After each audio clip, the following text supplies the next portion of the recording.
This episode of Sideline Warning is brought to you by Roost Sport, makers of the original magnetic running pouch.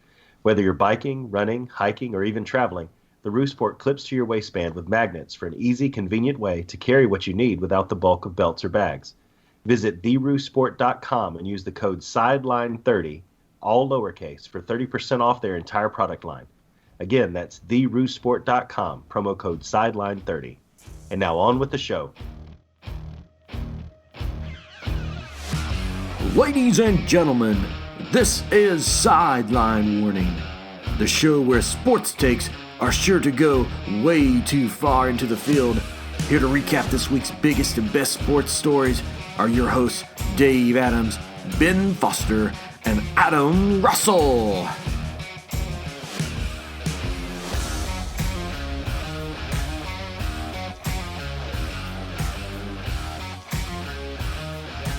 And welcome into Sideline Warning, episode 48, ladies and gentlemen. As always, you've got the one, the only, the golden voice of the Southeast, Dave Adams, coming to you live and in living color from Harvest, Alabama. And I have brought my friends along. First off, from the great city of Birmingham, Alabama, Hollywood, Ben Foster. Ben, did you have a great off week? I did. I kind of felt like I got some sleep. That was a nice change of pace. It was a nice change of pace, but I wanted something fun to watch, and there were. I watched my eyelids, and it was spectacular. I caught up on some TV I've been missing. I missed the last couple episodes of Manifest. So I watched that. I tried to watch the Clemson Florida State game, but it ended up being horrible. Yeah, there was nothing. Did you go to any concerts, any music festivals, any venues, any? I did get to a show Sunday night. I saw the Lemon Twigs. Do you listen to them, Dave? The Lemon Twigs? So, all the way... No? I'm going to take that as a no. No. All the way from Tangelo Park, Tangerine, Umatilla, Union Park, Vineland, the House of Mouse, Christmas, Celebration, St. Cloud... the president of the Jalen Hurts fan club, Adam Russell. Adam, do you listen to the Lemon Twigs? I can't decide if my favorite Lemon Twigs songs is Small Victories or As Long As We're Together. They're both pretty great. It really is. It really is hard to choose. I think As Long As We're Together was probably my favorite song on the last album, and Small Victories is probably my favorite song on the new album. So we're on the same page. Okay, good. Adam, did you just Google that? No, of course not, Dave. Okay. I would never do something like that and make up something completely false on this show. I am very happy, though. I want to say that I am not the only person that feels the way I do about Twitter. Evidently, Mike Gundy agrees with me. I think he made that pretty emphatic over the weekend. I missed this. What did Mike Gundy do? He said something we can't repeat here, but he said that Twitter, he doesn't give a...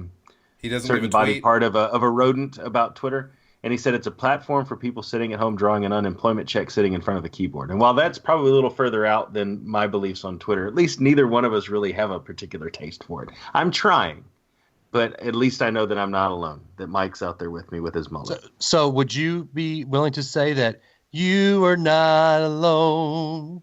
Mike Gundy's here with you. No? Never I'd rather listen to the Lemon Twigs. Well, something else that we would rather listen to, probably. Earlier tonight, we had an interview with basketball enthusiast and friend of the show and personal friend of mine and Ben's, Nick Goulas. He is the co-creator of the Crimson Chaos, and he goes over some disheartening facts about the basketball scrimmage that happened during the football off week. He also says some really nice things about the team. He also said some really nice things, but more bad things than nice things. I'm going to put my unbuckled spin on this, right? Unbelievable. Dave asks him 1,000 negative questions, and so then he's like, "Oh, well, see, the team has no future." Well, we will let you choose your path for yourself after you hear this interview with Nick. After the interview, we'll come back and let you hear about our great sponsors, Roost Sport. And then we are going to do the segment that we have been teasing for the last week and a half. it's your callers. We're going to hear from you, the fans. So, guys, enjoy this segment with Nick Gulas, and we'll see you on the other side.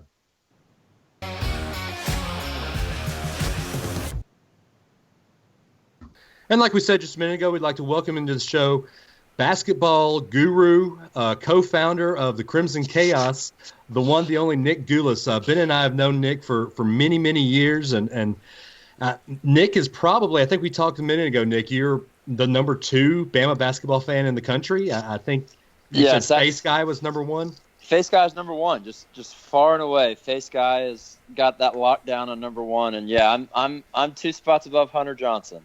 Okay. That's established. It's in stone. There's no turning back from that. Well, do you have the Twitter followers to back that? Okay. Yeah. I've got, we'll say decent numbers, but no, they're not. Hunter Johnson Gump level numbers. No. Well, let's put some distinction here. Hunter's a true Gump. You Yes. Tell it like it is. I think Hunter, he will be Bama basketball until the whole world goes in flames. You will tell it like it is, and that's part of the reason we're having you on tonight. Yes. Well, thank you. I'm glad you view that as a positive, because there aren't always people that do. Well, I view it as a positive because I said last year, and I said it beginning of this season, I am completely unbuckled. Now, Ben and Adam are buckled. Mm-hmm. And I'm sure we're going to get into that conversation as this basketball talk unfolds. But what really brought and spurred this conversation on, basketball season starts in, I think, 10 days, 15 days, somewhere around in there? 7 days? Less than that, 7 days. 7, okay, yeah. Sorry. With the exhibition tomorrow night, or Tuesday night, excuse me. Exactly. This is being recorded Tuesday night there. No, yeah, we're being recorded Monday night. We're peeling back the curtain a little bit. But what really spurred this on is Bama basketball had a scrimmage when nothing else was going on Saturday, because there was really no real good football game Saturday afternoon. And I caught this tweet that Bama scrimmaged with Jack State. And let's go ahead and get into that. Oh, geez. All right. Oh, my gosh. Let's just set the scene of this was an 11 a.m. closed scrimmage in Jacksonville. So you do the math, and it's like, okay, if they drove from Tuscaloosa, they had to be up at, get there probably at like 10. So they had to be up at like 7:30. Even if they flew the, Bama 1 over there, that's still like 7 o'clock on your off weekend. I mean, I think it might have actually been fall break. I think Alabama does that now. Yeah, I think so. Yeah. Where they get it with fall break is, the off weekend. So you're on your fall break, and you have to go play a basketball game against an OVC team in their arena. And, okay, you maybe don't want to do it. But at the same time, this is, you only get so many shots at, getting ready for the season. And there's no words for it. There's only just soundboard noises for what that box score was. Like, the fact that you have to have a deep discussion of which individual line was the worst in that scrimmage is not good. Like, at all. And, well, I mean, 92-66.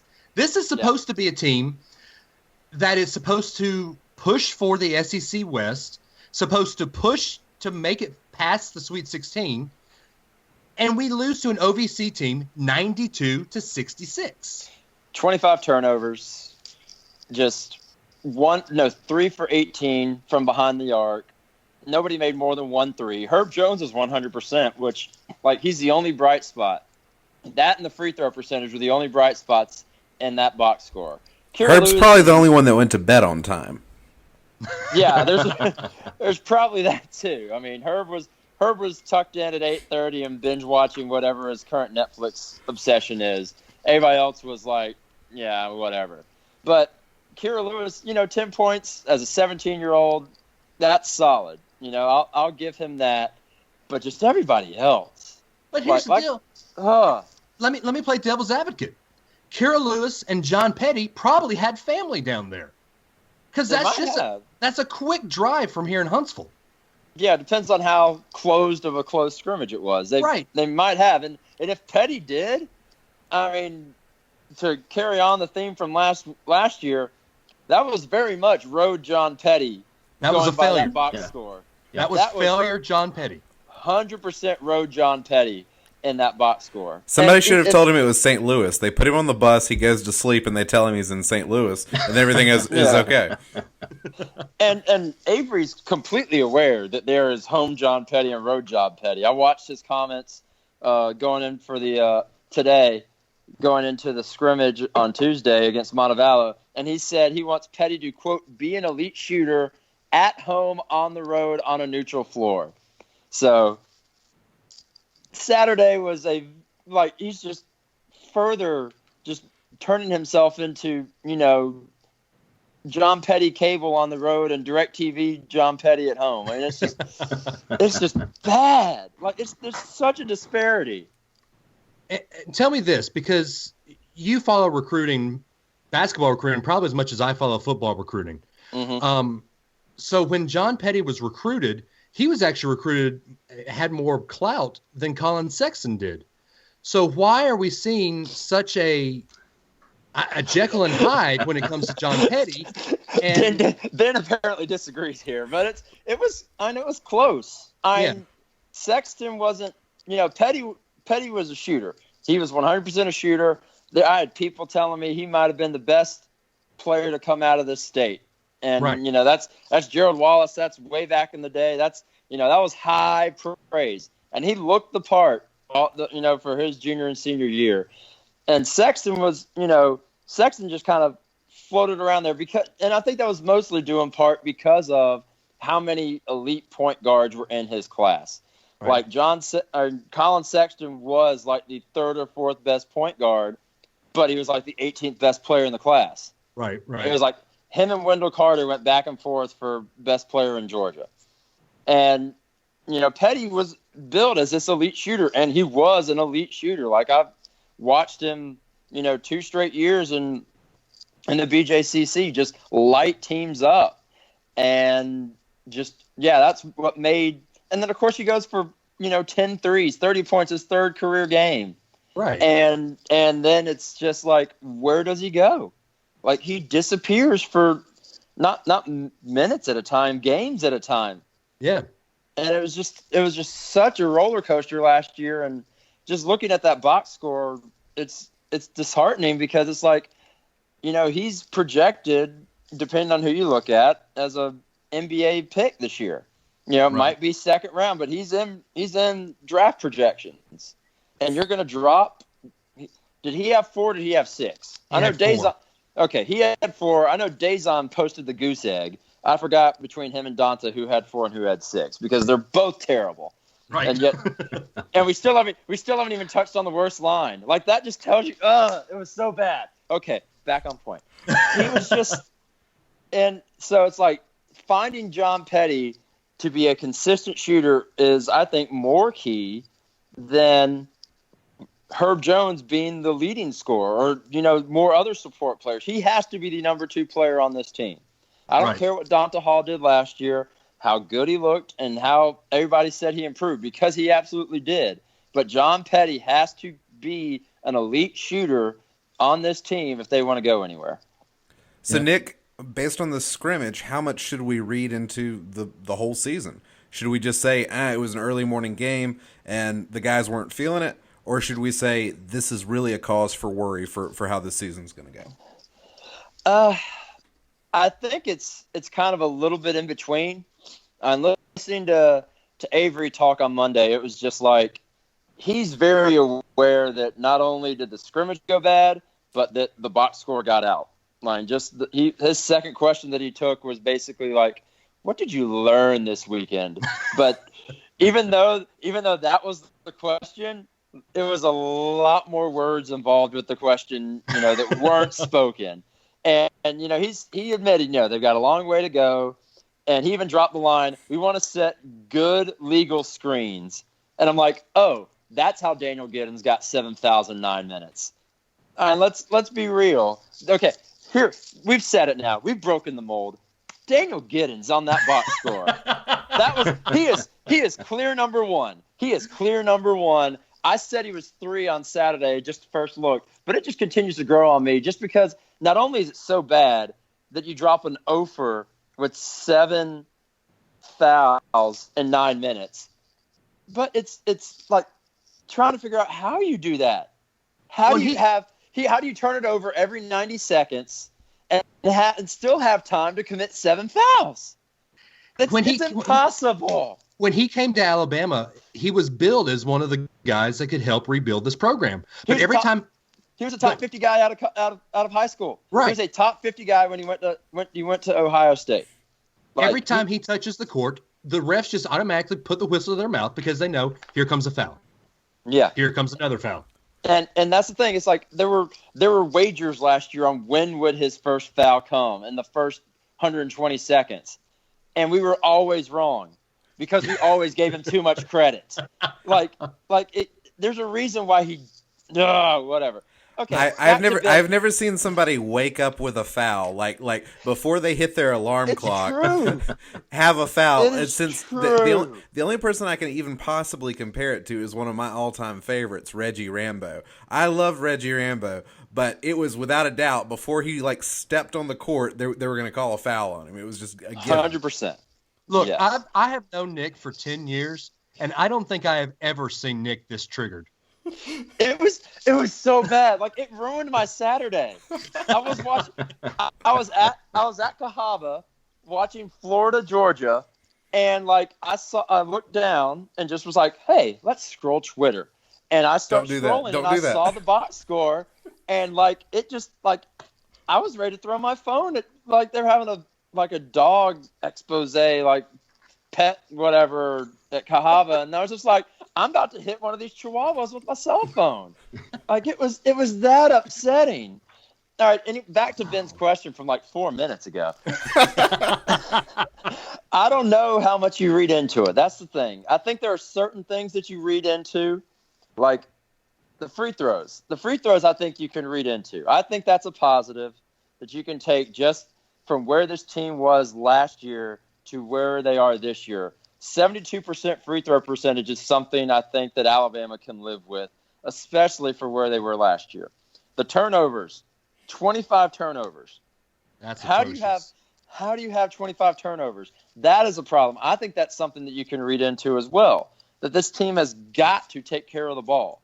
It's not just a something that every coach says. Avery said it in his comments on Monday.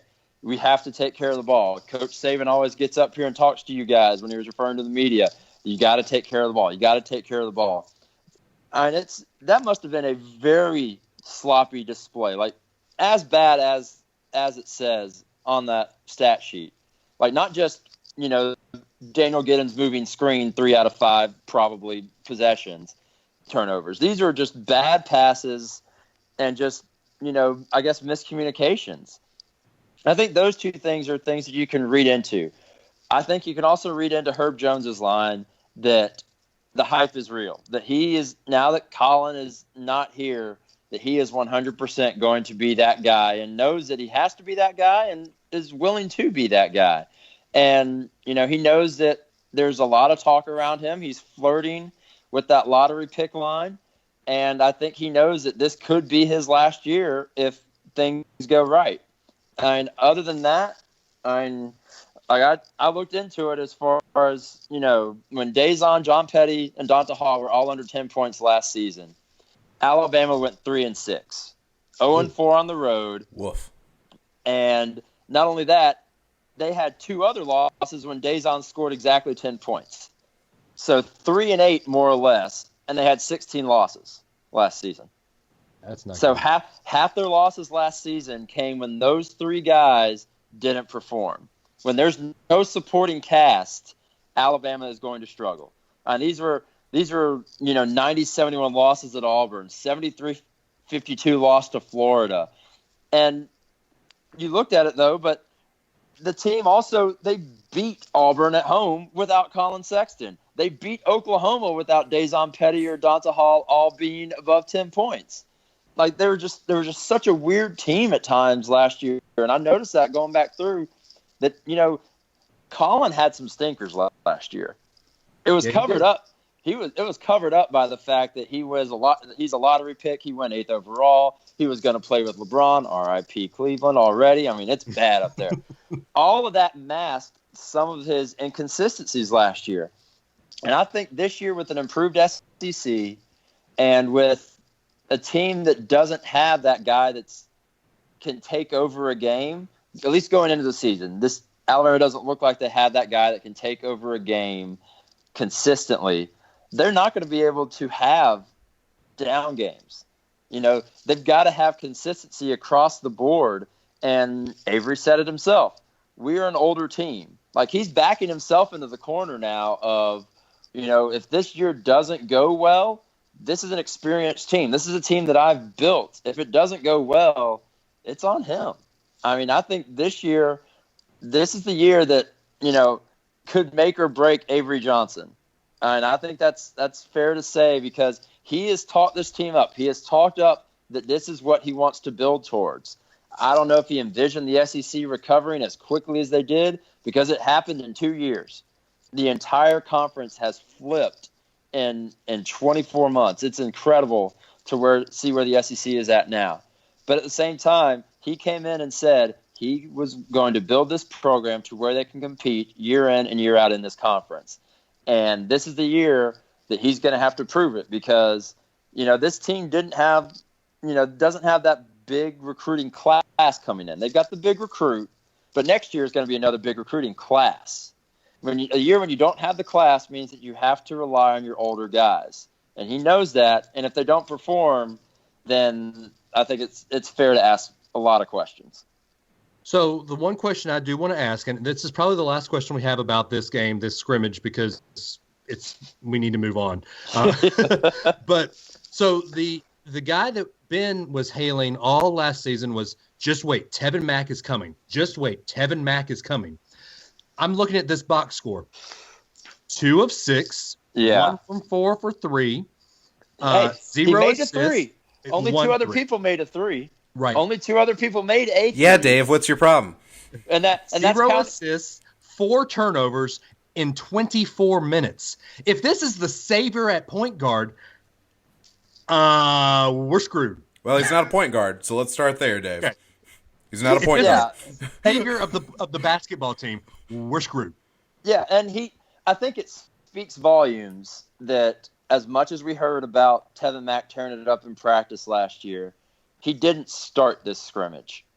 Dazon Ingram was kind of your point guy. I don't know if Alabama's really got a point guard outside of Kira Lewis and then Avery Johnson Jr. I think those are your true point guards. But it was clear that your point guy was Dazon. And right. I think just, there's been a lot of reliance on him, and he's just struggled to take that full responsibility. So I think if Tevin Mack doesn't reach that potential and that plateau that we've all heard about, the guy that led Texas in scoring 2 years ago, he was just a problem off the court. He didn't mesh with the new coach, blah, blah, blah. If, everything we heard doesn't come to fruition when the lights are on and the games count, that's putting a lot on Kira. And, again, this is a 17-year-old kid. This isn't going to – I don't expect him to come in and be, Jake Bentley, South Carolina, flinging it all over the place at 17. I think playing college basketball is a little bit tougher. I think that 1 year of a difference that he could have, to get stronger, to get acclimated to the program, everything that you get by committing when he committed is gone. He's been thrown in the deep end. He came to campus like a week before classes started. All these guys had a minimum of the summer to get acclimated. And, that might be part of this process of why maybe he didn't start. Maybe by the middle of the year, he gets it and he's good to go. But right now, people are going to have to carry him for the first 8-10 games of the season. And Tevin Mack is one of those guys. And, yeah, that's just a very disheartening line among many. And he's fifth. He's like the fifth most disheartening line from that box score. Like that's the problem with this just again. So Nick, Dave has led this segment by trying to bring you down and trying to rain on the parade. If there is a positive outcome for this team this year, how does it happen? What are the good things that could happen for this team if things go right and the scrimmage is just an anomaly? I think if things go right, Galen Smith and Donta Hall are your starting backcourt the entire season. That means that they're healthy, and that means that they're performing. If those two guys, if Alabama has a post presence from those two guys, because God bless Donta, he's not the greatest rebounder, but Galen Smith is going to be one of those guys that's going to get the dirty rebounds. He's going to do the dirty work. He's going to help you out. I think that's key number one, is having a post presence that can sustain. And, that means that, when Alex Reese gets out there, he doesn't have to spend all his time in the post. He's allowed to get out on the wing. He's allowed to try and shoot some more threes. I think that's key number one. Key number two is having somebody else on the outside besides Herb Jones be a consistent scoring threat. Not just necessarily a shooter, but a scoring threat. That means that Dazon is better at driving and distributing and, has consistent outings of 12 to 14 points per game. That means, John Petty's got to make 3 or 4 threes a game to keep defenses honest. I don't care if it's Riley Norris getting out there and hitting 3 threes a game and drawing people to the corner. Heck, let it be Britton Johnson. Let it be the walk-on from Mountain Brook who just posts up in the corner. Okay, he's not the fastest. I covered Mountain Brook for 2 years, and he's not the best on defense. Kid can shoot if you put him in the corner. If that's what it's going to take, I don't care who it is.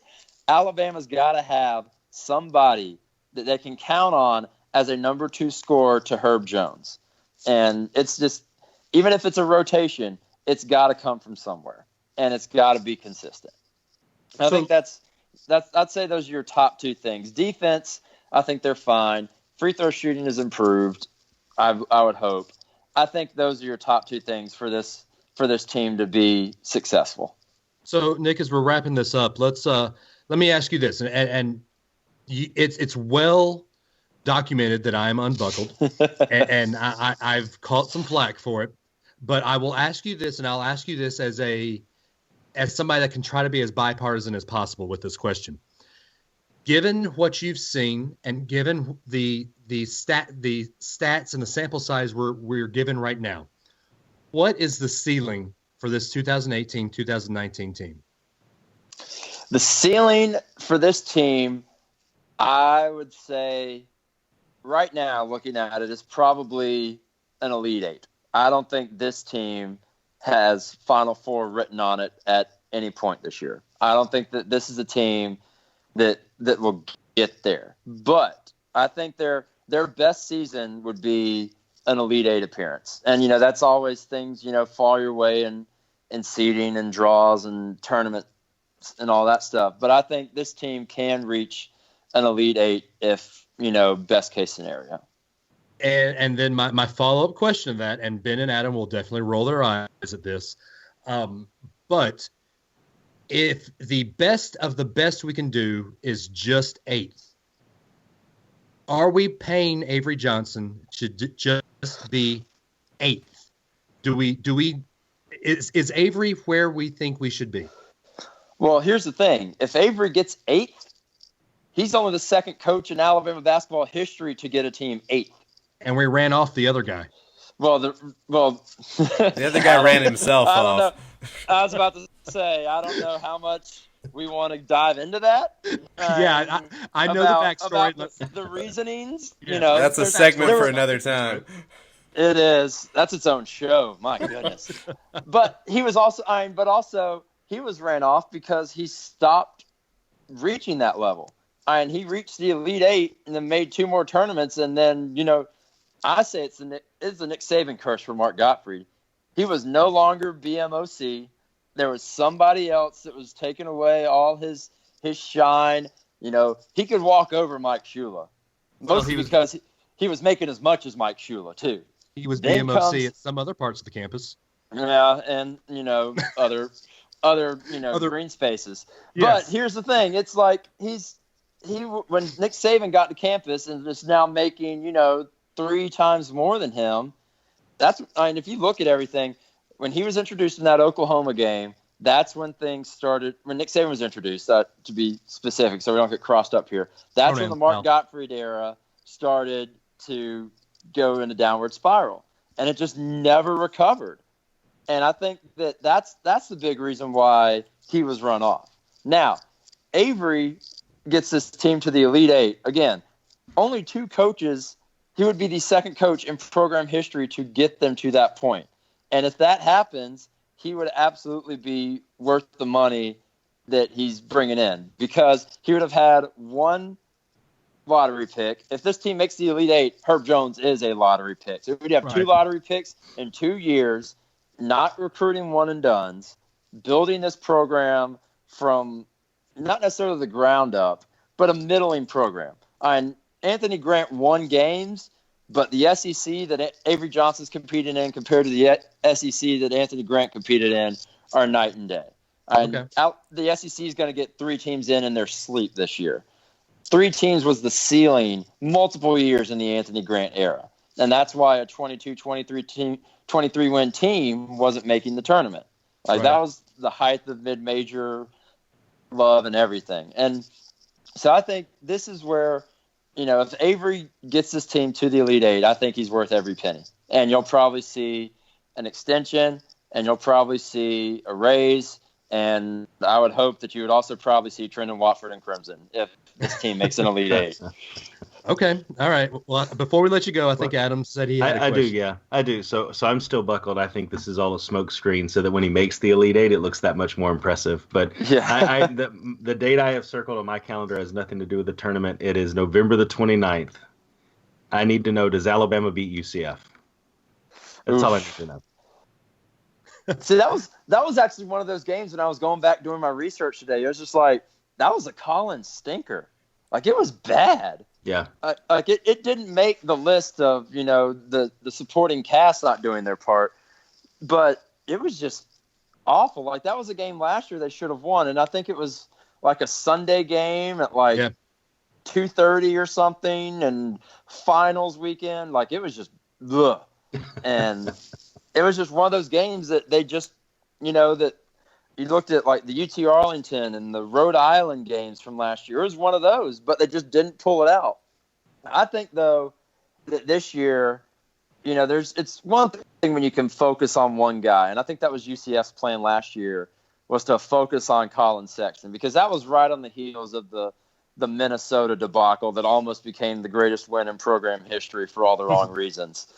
And I think that this team is more spread out. I think this team is more balanced. And I think that'll actually help them in a game where, they're not only will they be on the road, but they're going to be able to spread teams out and, draw more attention elsewhere than just one guy. And I think that, yes, they will win that November 29th game just for, they can shut them up just for at least, an afternoon. There you go, Adam. You can rest easy. All right. I'm buckled then. I'm buckled. Thank you. Nick, we just got to pin you down for one last prediction. We need the number of wins this team gets this year. How are you feeling? Oh, geez. This is difficult just, again, because of where the SEC is at. And this is a big board schedule. That's just before I got on with you guys, I saw that Seth Davis put out the Athletic top 68 whatever, and Alabama didn't make the list, which anytime Alabama's not making a list or getting accolades, I'm like, yes, good. That's perfect. When Jeff Goodman put them 15th or 16th, I was ready to block, report for spam, burn it all down. No, Alabama deserves no attention. Go elsewhere. And I think that the more this team can stay under the radar, it'll actually help them, which means that a tough SEC will benefit them because eyes will be elsewhere. With that said, you've also got to win your games. I would not be shocked if this team goes 9-9 in the SEC and it's considered a success. Like you just look at the way that they play and the wins that they have, and it's, you know, there's just that many teams. Dave, this league is stacked. I mean, it's 9-10 deep this year. Great. If you want 9-9 and mediocrity to be your ceiling, great. Buckle yourself up. Dave, there's a good chance whoever's number 1 in the SEC only has like 10 or 11 wins in conference. Yeah. Yeah, like it may be another year where, you know, Kentucky eventually runs away with it, but they're not going to – I don't think you see Kentucky with 15 wins this year. They're going to be in the, I think, 13-14 range, which means that they have 5-6 conference losses. And the SEC will beat itself up, but I think it'll be to the benefit of the conference. And so that just comes to – what does the non-conference look like? And I think that, you know, they have tough road games. They have a couple of marquee names, you know, in Arizona, who's, I don't know how good they are. And, you know, everybody will welcome back Justin Coleman. Yay, whoop-de-doo. I think Alabama probably ends up regular season. I'm going to say they end up with, I'll go 19 wins for the regular season. So that'd be 19-10 entering the SEC tournament. I think total wins. I think Avery can win two in the tournament again in the SEC. I think that's his basement now. He's done it 2 years in a row. That's the expectation. So that gets him up to 21 in a difficult SEC. You're probably looking at, I'd say, so that'd put him at what, 21, 22, 23 wins, depending on how the tournament goes. If they do, you know, if they reach their ceiling, that puts them at like 26-ish. So, I think that total, I'd say 23. And, you know, 23 wins. That's 23 wins. And number, that's, you know, that's a step up from last year. Not a big one, but I think, you know, on the loss side of things, that's where you'll see the biggest improvement. I don't see Alabama coming away with 16 losses again. And if they do come away with 16 losses, that's when it's time to be like, okay, that's when it's fair to question and say, Avery, you've got one more year. If this team comes away with 16 losses again this season, I don't think 16 losses this year is not a tournament team, because that means that the SEC takes control of this Alabama team to the point that they don't control where they finish in the SEC. That means that they're struggling against the Arkansas, the Vanderbilts, the teams that they're supposed to be on the plus side of. And, you know, that's just not going to cut it in the SEC anymore. And those teams are too good in the bottom now. I mean, there's no walkover. Those days are gone of having just somebody come into your gym and lay down. I mean, LSU and Mississippi State, those were Wednesday tournament teams last year, and they're in the top 25 preseason.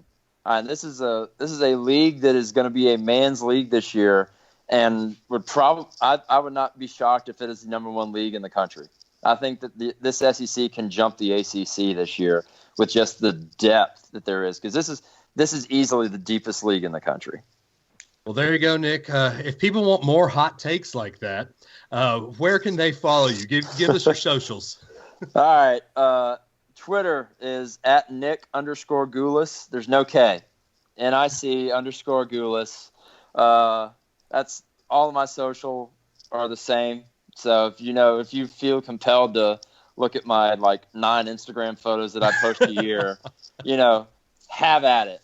I'll invite you on board. I mean, it'll be great to maybe finally have more followers than people I'm following on one platform. So, well, Nick, we appreciate you coming on, man. And maybe mid-season when Alabama is falling flat on their face, we'll have you back on, and I can say you're right, or if everything happens, you can say, no, Dave, look, I was the right one here.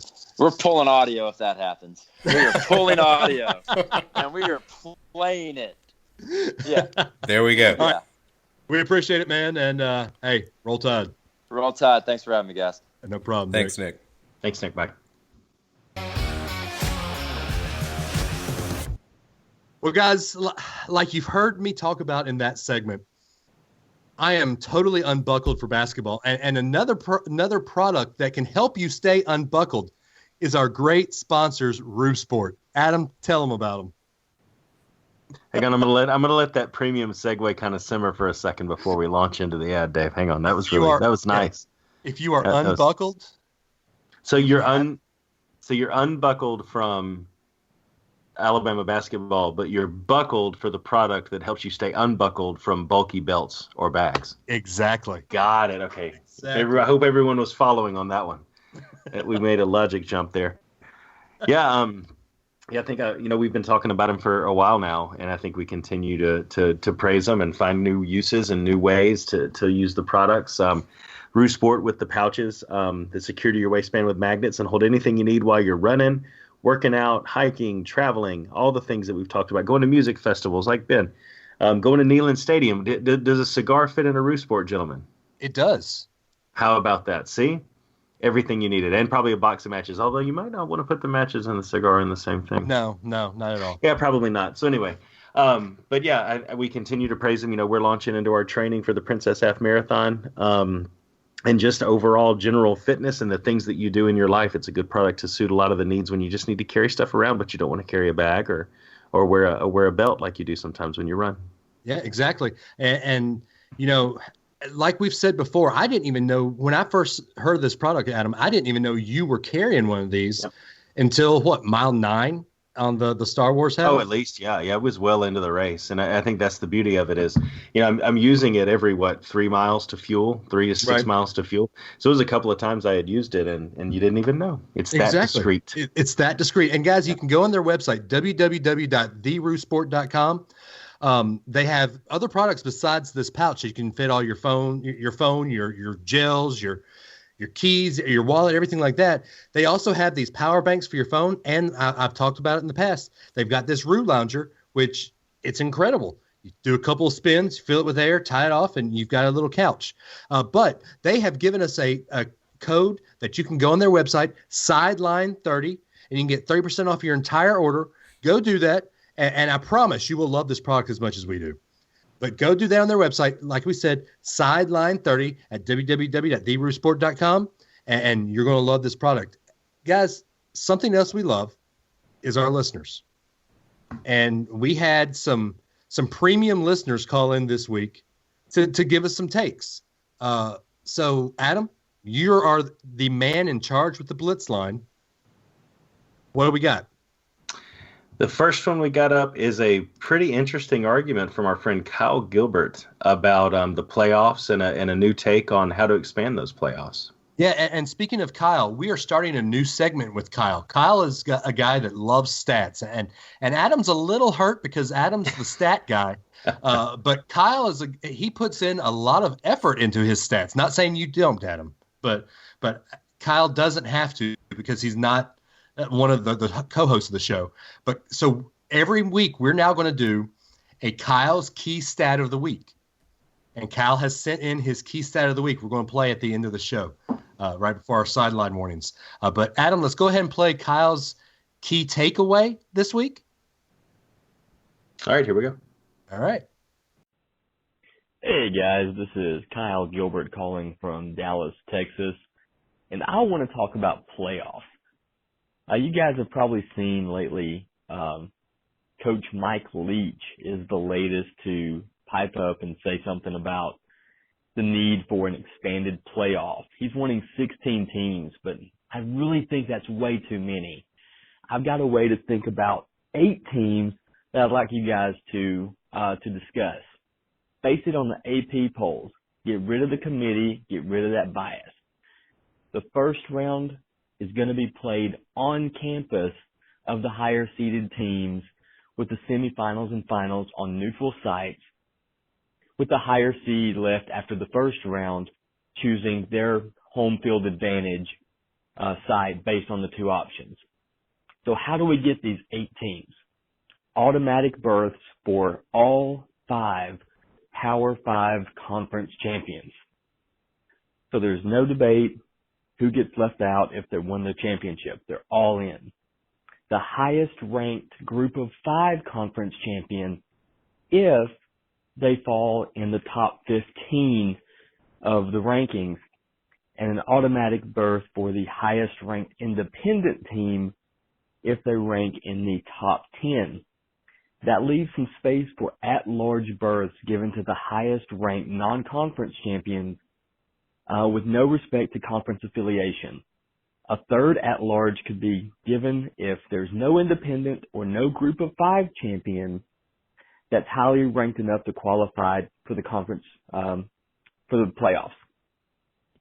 That means one conference could potentially have up to 3 participants in the college football playoff. And the seeding placement would be based on the final AP rankings. So you could have an at-large that's going to have a higher seed than a conference champion. I'm sending you guys some brackets based on this thought from 2014 when the playoffs first started all the way to 2017 last year. You get your UCF in there. Houston gets in there once. Mississippi State makes the playoff. There's one year with 3 teams from the Big Ten. Notre Dame makes it one year. You got some interesting matchups, including a playoff first round rematch between Ohio State and Michigan in the first round. Guys, I think this would be a great way to get more teams involved in the playoffs, to eliminate some of the controversy of teams not getting in.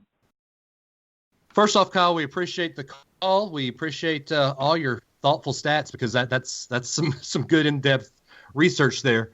But I like where your head is at. But my first and foremost, I like the 8-team idea. I like all five Power 5 getting an automatic bid. Where I kind of don't follow is I would say let there just be 3 at-large there. Don't do the qualifier for the top 15 if you're in the next 5. And then the independents, if the only independent that would be there would be Notre Dame. And if they have the good schedule, they'll automatically get that bid anyway. So I say we just do 3 at-larges. My second thought on that is the bowl committee, the powers that be will put all bowl games as the host. I don't think we'll ever get an on-campus hosting of that because I think the other bowl games will want the money that comes with that. Gentlemen, what other takes do you have on that? I mean, I personally like the idea of giving the group of 5 some sort of automatic berth. I would go the opposite of you, Dave. I would say that have a little bit less restrictive where it's the highest ranked, I think, in the top 15. I would say just let the highest ranked group of 5 champion in automatically, or else what you're gonna end up with is, and I think you said there's a year UCF made it, Houston made it because they were in the top 15, they won their conference. Right. But let's just say they had a bad year, right, or their conference was down, or for whatever reason, there's a lot of one-loss teams ahead of them. I think you remove that restriction. You guarantee there's a group of 5 team in there as long as, they're not 6-6, right? And I think then you open it up to where those teams could come in, or else you're going to end up with all your Power 5s and then Oklahoma, Notre Dame, Michigan, or Ohio State, whoever loses that game. I mean, it's going to be the same kind of 5 or 6 teams either in or right on the outside looking in, and they're just going to kind of cycle through. And I think it would guarantee that you're going to get that. What was it? The 12-5. There was a rule you had about the March Madness bin. Right. There was one round like a 12-5 or something like that you always pick. You get one of those teams in there, and then I think your at-larges you just fill with whoever from the Big 12, Big 10, Pac-12, whoever else didn't make it the first cut, So I would actually say be less restrictive on the group of 5 and make sure that they've got some presence in there if you're going to expand it. Okay. And it's probably just UCF fatigue. I'm sorry, but it's probably just UCF fatigue on my end to just put them in and shut them up, and then let's all move on. So I love having the conference champions in there because that actually keeps people bought in. Right now, if you're a Pac-12 football fan, you're figuring out something else to do because your conference isn't getting anybody in. Your team's definitely not getting in. And so if you're in the Pac-12, probably if you're in the Big 12, you've already checked out on the season. You'll come back if something gets interesting. But you've checked out, so you need to have all of the conferences still having a share at the end of the season because that keeps more people involved nationally. I like the idea of having it on campus. I think if you have a bowl game for 3 rounds, 8-4-2, like that, you wind up making all of the other bowl games completely irrelevant. So I think you've got to have some of the games be on campus. And I think the biggest challenge to this is figuring out the timing. You're not going to have your best teams play, take 3 weeks off and then play for 3 straight weeks. So you've got to space it out. And maybe you have that opening round actually happen somewhere in mid-December, like a week after the conference champions or 2 weeks after the conference champions. The big thing is figuring out how to schedule all of that without it all just kind of running together and chopping up the month. But I actually have a good idea for that, Ben. What's that? It's you open bowl week with the first round, and then you play all the quote unquote insignificant bowls, and then you go into the next round and finish the season with the next round. Yeah, I guess that's doable. I think you got to figure out something like that in order to make it work and to keep it interesting. Yeah. Yeah, I think personally, we've seen Alabama do it twice, right? We've busted the whole notion of that you have to be a conference champion to even make it, much less win it, right? I think that right now our team has made conference championships almost irrelevant in this day and age. And I think that having the SEC be the first one that branched out and created a conference championship, and now have the SEC one turn around and said you don't even really have to win it to be in this, so it doesn't really mean anything other than one more trophy you can put in your case if you pull the right season together. I think it gives meaning to something that's starting to lose it a little bit, at least in the SEC. Yeah, I totally agree with that. And, not only does the conference championship mean anything, but hey, Auburn fans, the Iron Bowl doesn't mean anything either. Yeah, like that little dig there. And neither do contract extensions either, right? Hey, all right. Well, Kyle, we appreciate it. We're going to put your PowerPoint presentation on the Sideline Warning Facebook fan page, and if we can figure out how to do it, I'll put it on the Twitter as well, or the Instagram as well. Adam, what's the next call? This one's personally one of my favorites. It's Brian Key, who actually has a little something to say about the golden voice of the Southeast, the one and only Dave Adams. Is there another golden voice of the Southeast that I'm aware of? I just felt like it all has to go together. That the one, the only Dave Adams. I felt like it all had to. Okay, sorry. just making sure. I'm just trying to match your intro for the show. My bad. Okay, so I didn't call you by your Christian name. I'm very proud of that, Adam. What up? It's Brian Key here. I have a sideline warning, I suppose, for the supposed voice of the golden voices, whatever Dave Adams calls himself there. Dave, seriously, how dare you compare LSU and Luke Skywalker? I picked up on that. Oh, yeah. And number one, it's the Death Star, not the Death Destroyer, or whatever you called it. LSU is not Luke Skywalker. They have no power. They have no lightsaber. They have nothing compared to Luke Skywalker. Get your priorities straight. Don't ever do that again. Look, if you have an inkling of an idea of saying something Star Wars related in the show, give me a buzz, okay? And I will proofread. I will go over it with you, and then I'll approve it, okay? So don't ever do that again. Also, shout out to Adam Russell. I heard that Ghostbusters reference. Y'all stay classy. First off, Ghostbusters reference? Which one were you? I was trying to remember. I honestly don't remember that. But, hey, I'll take a shout-out however I can get it. Okay. Just for those keeping score at home, Brian has now roasted all 3 of your co-hosts. Yeah. Thanks, BK. I don't think he's roasted me. Oh, that's right. The city of Cleveland roasted you. The city of Cleveland has some issues, but not him, but not BK. That sounds like a challenge. It is, Brian. Hey, come on, come with it, come strong. Okay, so let me defend myself here. So, if I'm wrong, Brian, and you can correct me if I'm wrong, I know you will.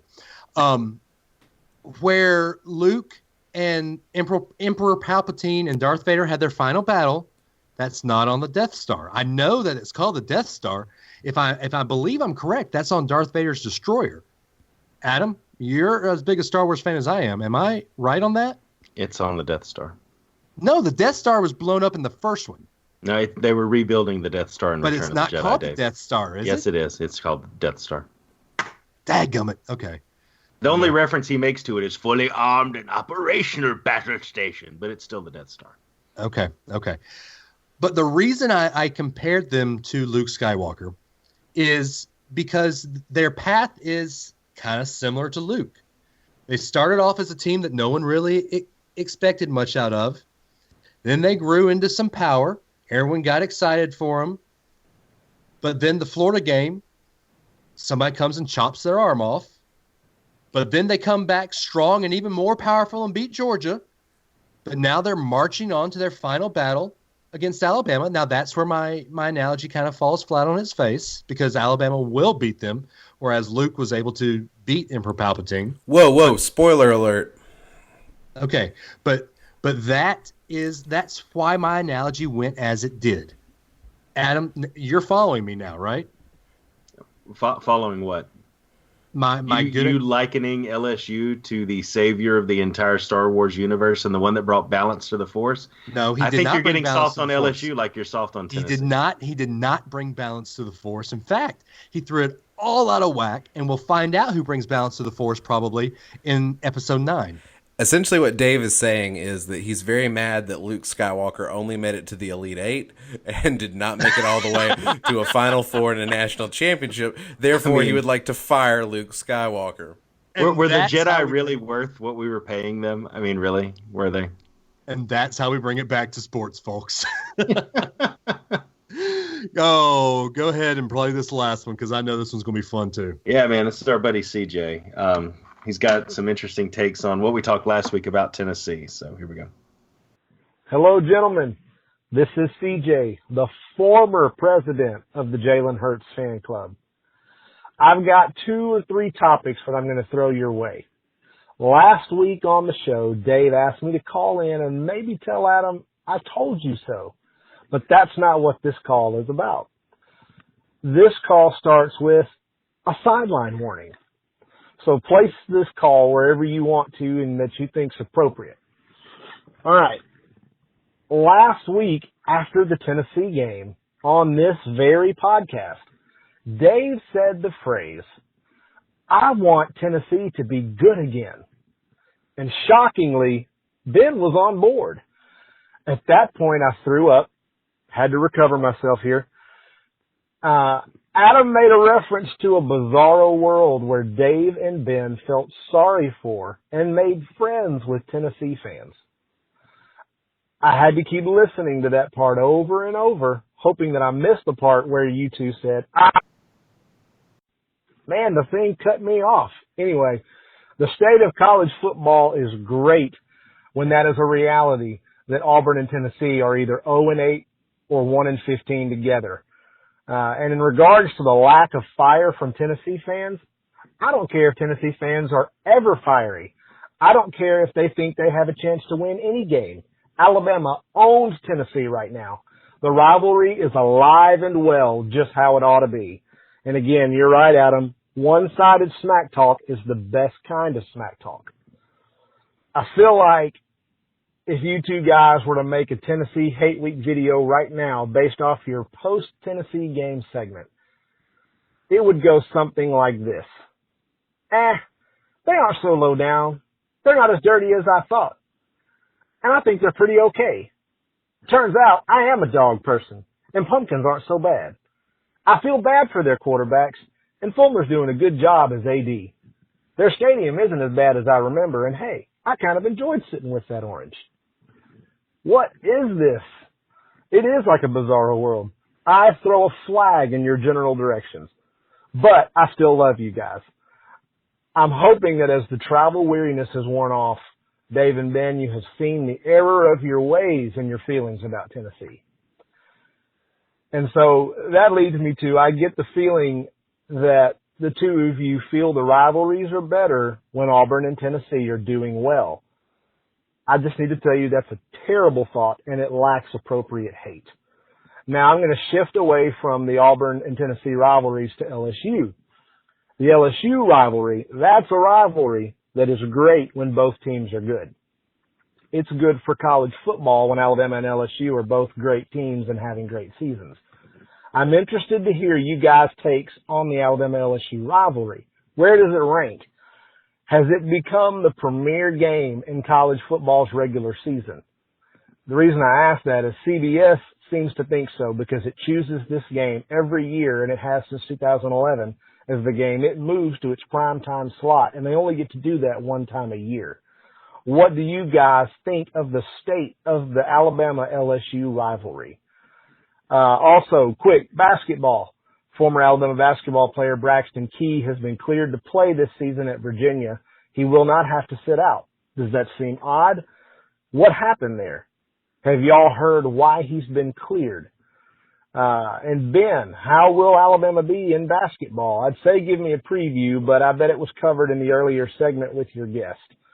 The season kicks off this month. Buckle up, Dave. Ben, holler at me for basketball talk if Dave can't figure out how to work his buckle or Adam snoozes during the basketball talk. And last but not least, Adam, my Jalen Hurts fan club dues are in the mail. I congratulate you on your position as president. Your impassioned plea for him to start won you the position as president. I congratulate you, good sir. I'm just messing with you. That's all I got, guys. Roll Tide. Great call, CJ. We appreciate you listening in and always being a good friend to the show. We did cover most things basketball wise. I will say I liked Nick Goulas's optimistic prediction. My personal prediction will actually I'll go ahead and say I think it's reasonable Alabama could get 10 wins before SEC play and 10 wins in SEC play. I think a 20-win team before the SEC tournament is going to be one of the 7 or 8 SEC teams that make the NCAA tournament. So there's that. You also asked about Braxton Key getting cleared to play at Virginia. I think they essentially worked out some of his injury and how his knee surgery last year kept him out of a good bit of the non-conference play last year. I think they worked out that as a medical hardship, and based on that, were able to clear him to play and make him eligible for this season. So I think that's the loophole that Virginia worked out. So kudos to Braxton Key and kudos to Virginia. I think this Alabama team could use Braxton Key, but best of luck in all your future endeavors. Now about you just rivalries. made a wrestling reference and didn't even realize it. Now about those rivalries. I'm going to just ignore that, Dave. About those football rivalries, I sort of agree with you, CJ. I sort of don't. I think it is good when Tennessee is good. I was never saying that it is good when Auburn is good. So that's a distinction I want to make. In the same way, CJ, that you thought it was good that when Bama and LSU are good for the rivalry, when both teams are good at the same time, I think it's really great when Alabama has the chance to take a good Tennessee team, beat them, and keep them from winning the East. I think that's really an ideal situation. Now, you never want Auburn to win under any circumstance. That's the difference there. So that's the distinction I would make on the 3 rivalries. Dave, your thoughts?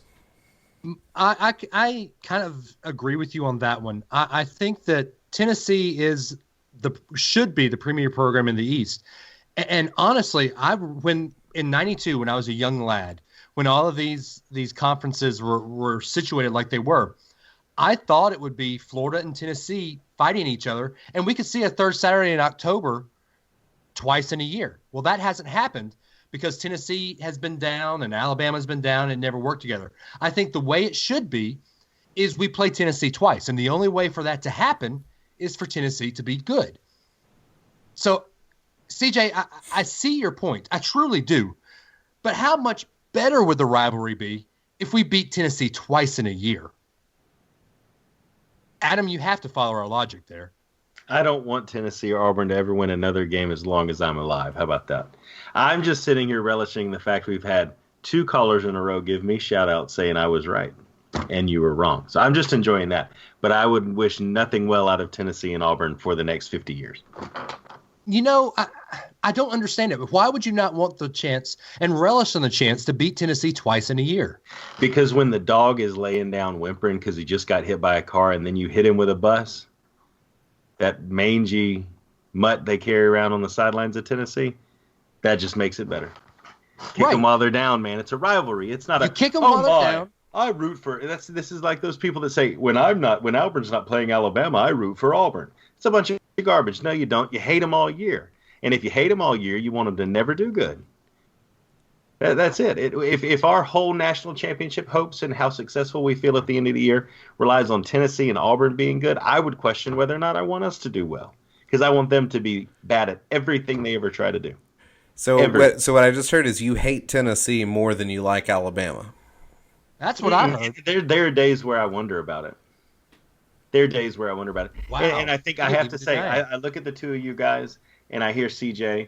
And I can understand your argument as much as I disagree. I think what's happening at the end of the day is that you guys are able to get past your hate and mature in your opinion.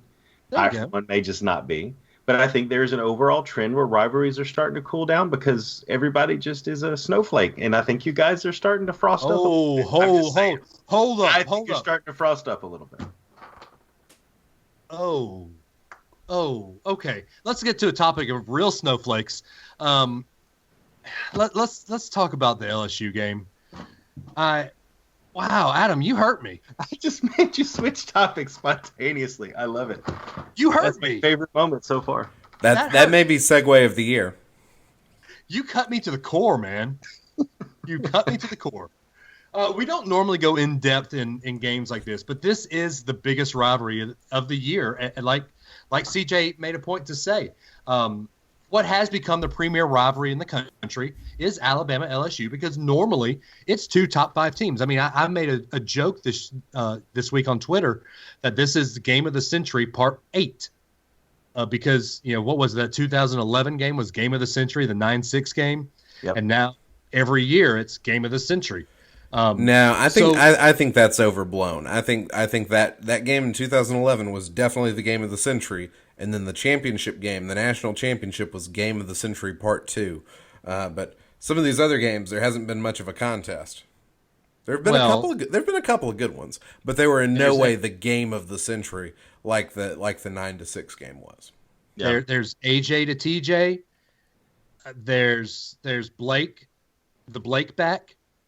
There's no way to say that better. I mean, AJ to TJ is one of my favorite Alabama moments of all time. That might be my number one up until this last national championship game. That's a fantastic win, but in no way was that the game of the century. Okay, all right, but let's break it down. I think we need to look at categories. We'll look at offense. We'll look at team defense, team offense. We'll look at special teams. We'll look at coaching, and we'll look at intangibles. I am going to read off where everybody is on the schedule, and then I kind of want y'all to tell me, let's numbers, and then let's also take in some other factors. But I want y'all to tell me where the check should lie as who holds the key in this stat. So team offense, total offense, Alabama is 2nd in the nation. We are 28th in rush offense and 5th in passing offense. 1st in team passing efficiency, 1st in scoring offense. LSU in the same categories. Total offense 86th, rushing offense 43rd, passing offense an abysmal 102nd, team passing efficiency 106th, scoring offense 59th. I think this is a pretty easy one, gentlemen. Where does the check lie for who holds this category? Squarely in Alabama's column. I mean, the total offense average is 564 yards a game, 8.3 a play. Yeah. And they're at 383.6 and 5.4 a play. Still nothing to sneeze at, but I think if you've got to pick the one, it's going to be Alabama for sure. But Bama ain't played nobody. Have they not really? I hadn't heard that before. Bama ain't played nobody. That's what they say. Well, we've averaged 54.1 points a game. They've averaged 30.4. And I agree that they probably have had the tougher schedule, but I think you put talent on talent, and I think our offense wins. No, yeah. I agree. I'm just saying what everybody else is wanting to say as an excuse. I'm not going to say Alabama's going to score 50 points on this LSU team, but they might. Yep. Our picks will come later. So I think we all say the advantage lies with Alabama, correct? Yes. Okay. Definitely. Okay, definitely. So now let's go to defense. This is where everyone says that LSU should have the advantage, and where I've even said that Alabama is very soft, right? Yes, many times. It's been your area of biggest complaint, Dave. It has. So Alabama is 16th in the country in total defense, 21st in rush defense, 33rd in passing yards allowed, 13th in team passing efficiency, 10th in scoring defense, and 6th in turnover margin.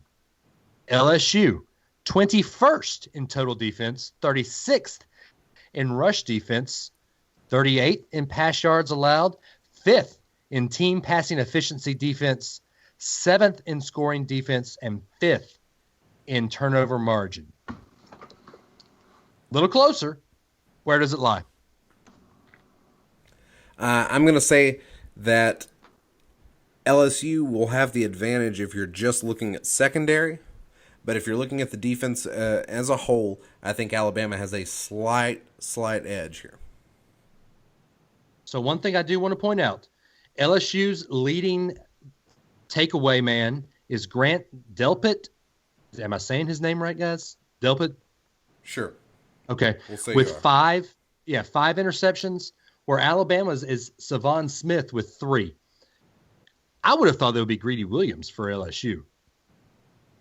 You'd think so. You'd think the greedy guy would want all the statistics. Right? But it's not what you think. Adam, where's the advantage lie for you?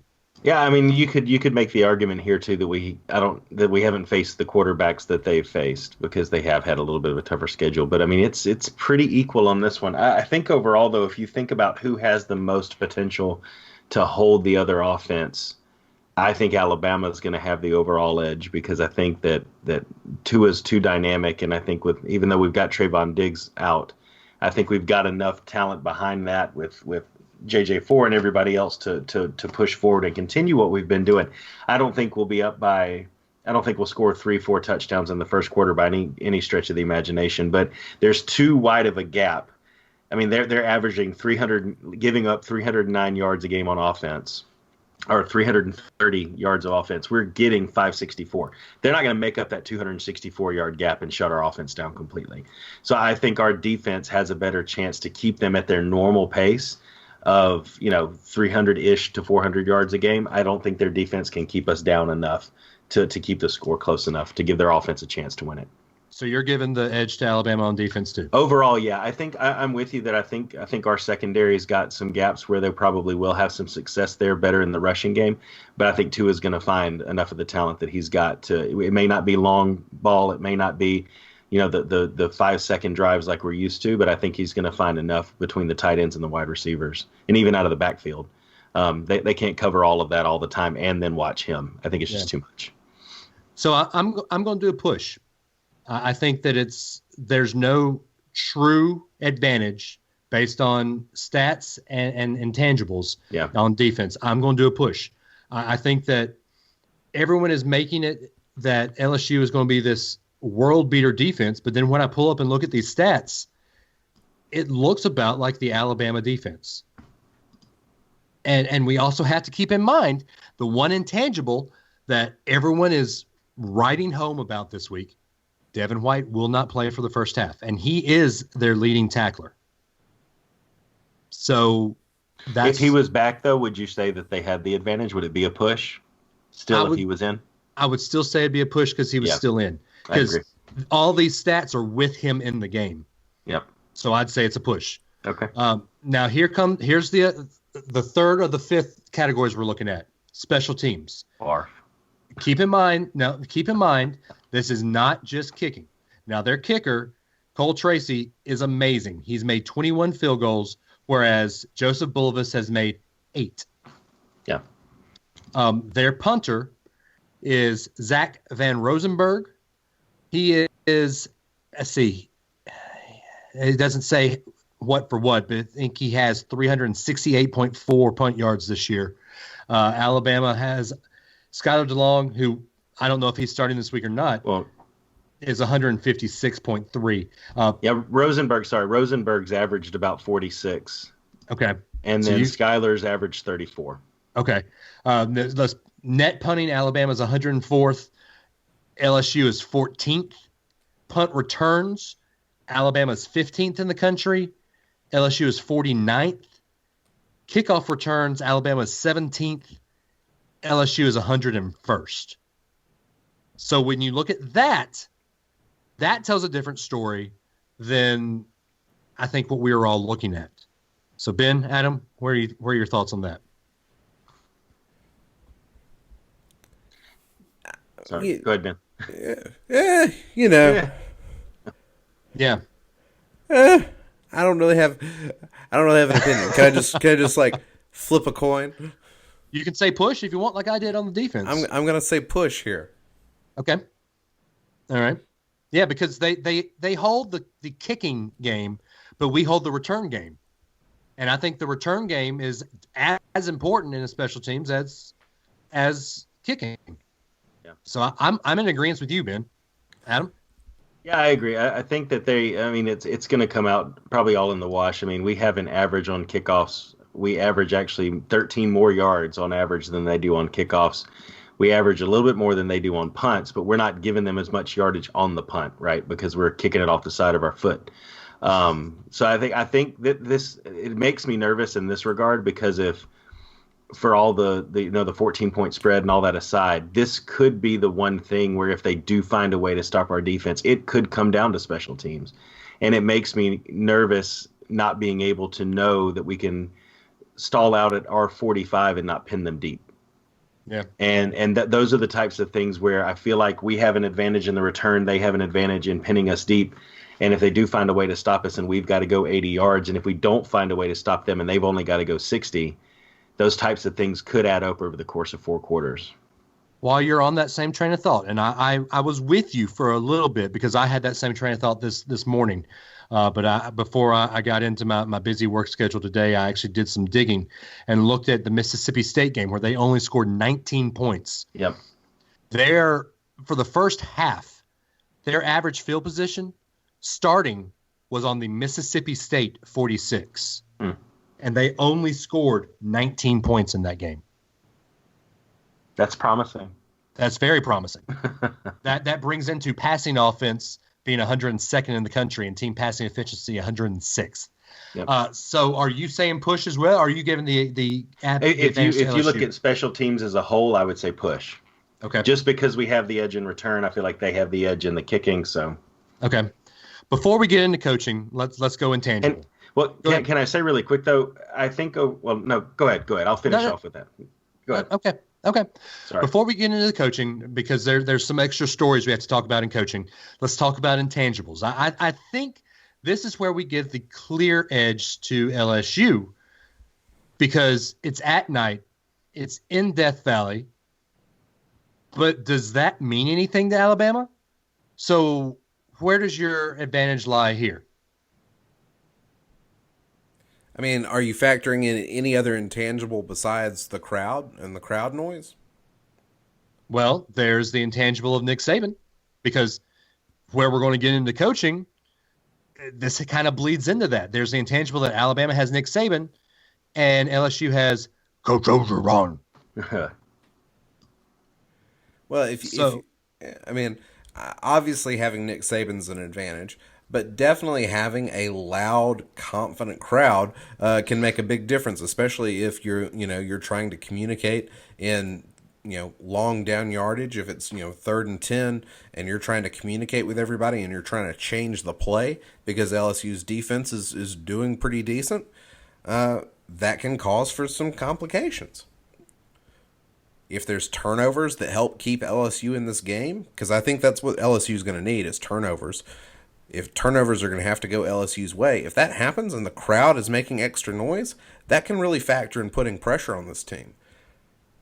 I still think coaching wins out, though, because Alabama can drop the silencers right there at the very beginning of the game and take the crowd out of it. And Good coaching can come up with the key plays even when the crowd's loud. So, if we're going to really consider crowd noise, home field advantage, coaching, I still think there's probably an advantage to Alabama right now. Okay. Yeah, I actually I would give the advantage to LSU.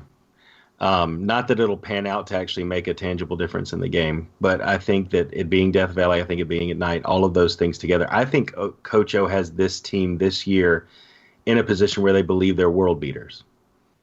And I mean, you see what they've done so far this year, and I think that they feel like right now they can roll over anybody. Whereas I don't doubt that Nick has the team prepared. I don't doubt that he has them feeling the same way. But when you're playing from a position of number one and you can only go down versus LSU trying to prove they're number one, I think that the mindset that he's got the team in this year at LSU probably is a little bit more motivating than it would be than the negative side of, well, we're still trying to win a championship, but we don't want to lose and drop. They want to win and go up. So I would give the edge to LSU overall in the intangibles. So while I agree with you, Adam, and I'm just going to say that I put this LSU. This is where I see LSU's firm advantage is the intangibles. Death Valley at night, the drunk Cajuns, the drunk corn dogs. It's going to be loud. Tua has never faced a incredibly loud stadium. If Tennessee was good, that would have been his first loud stadium. Now, Ben, you were at the Georgia Dome. Was it loud with all the Georgia fans when Tua came in?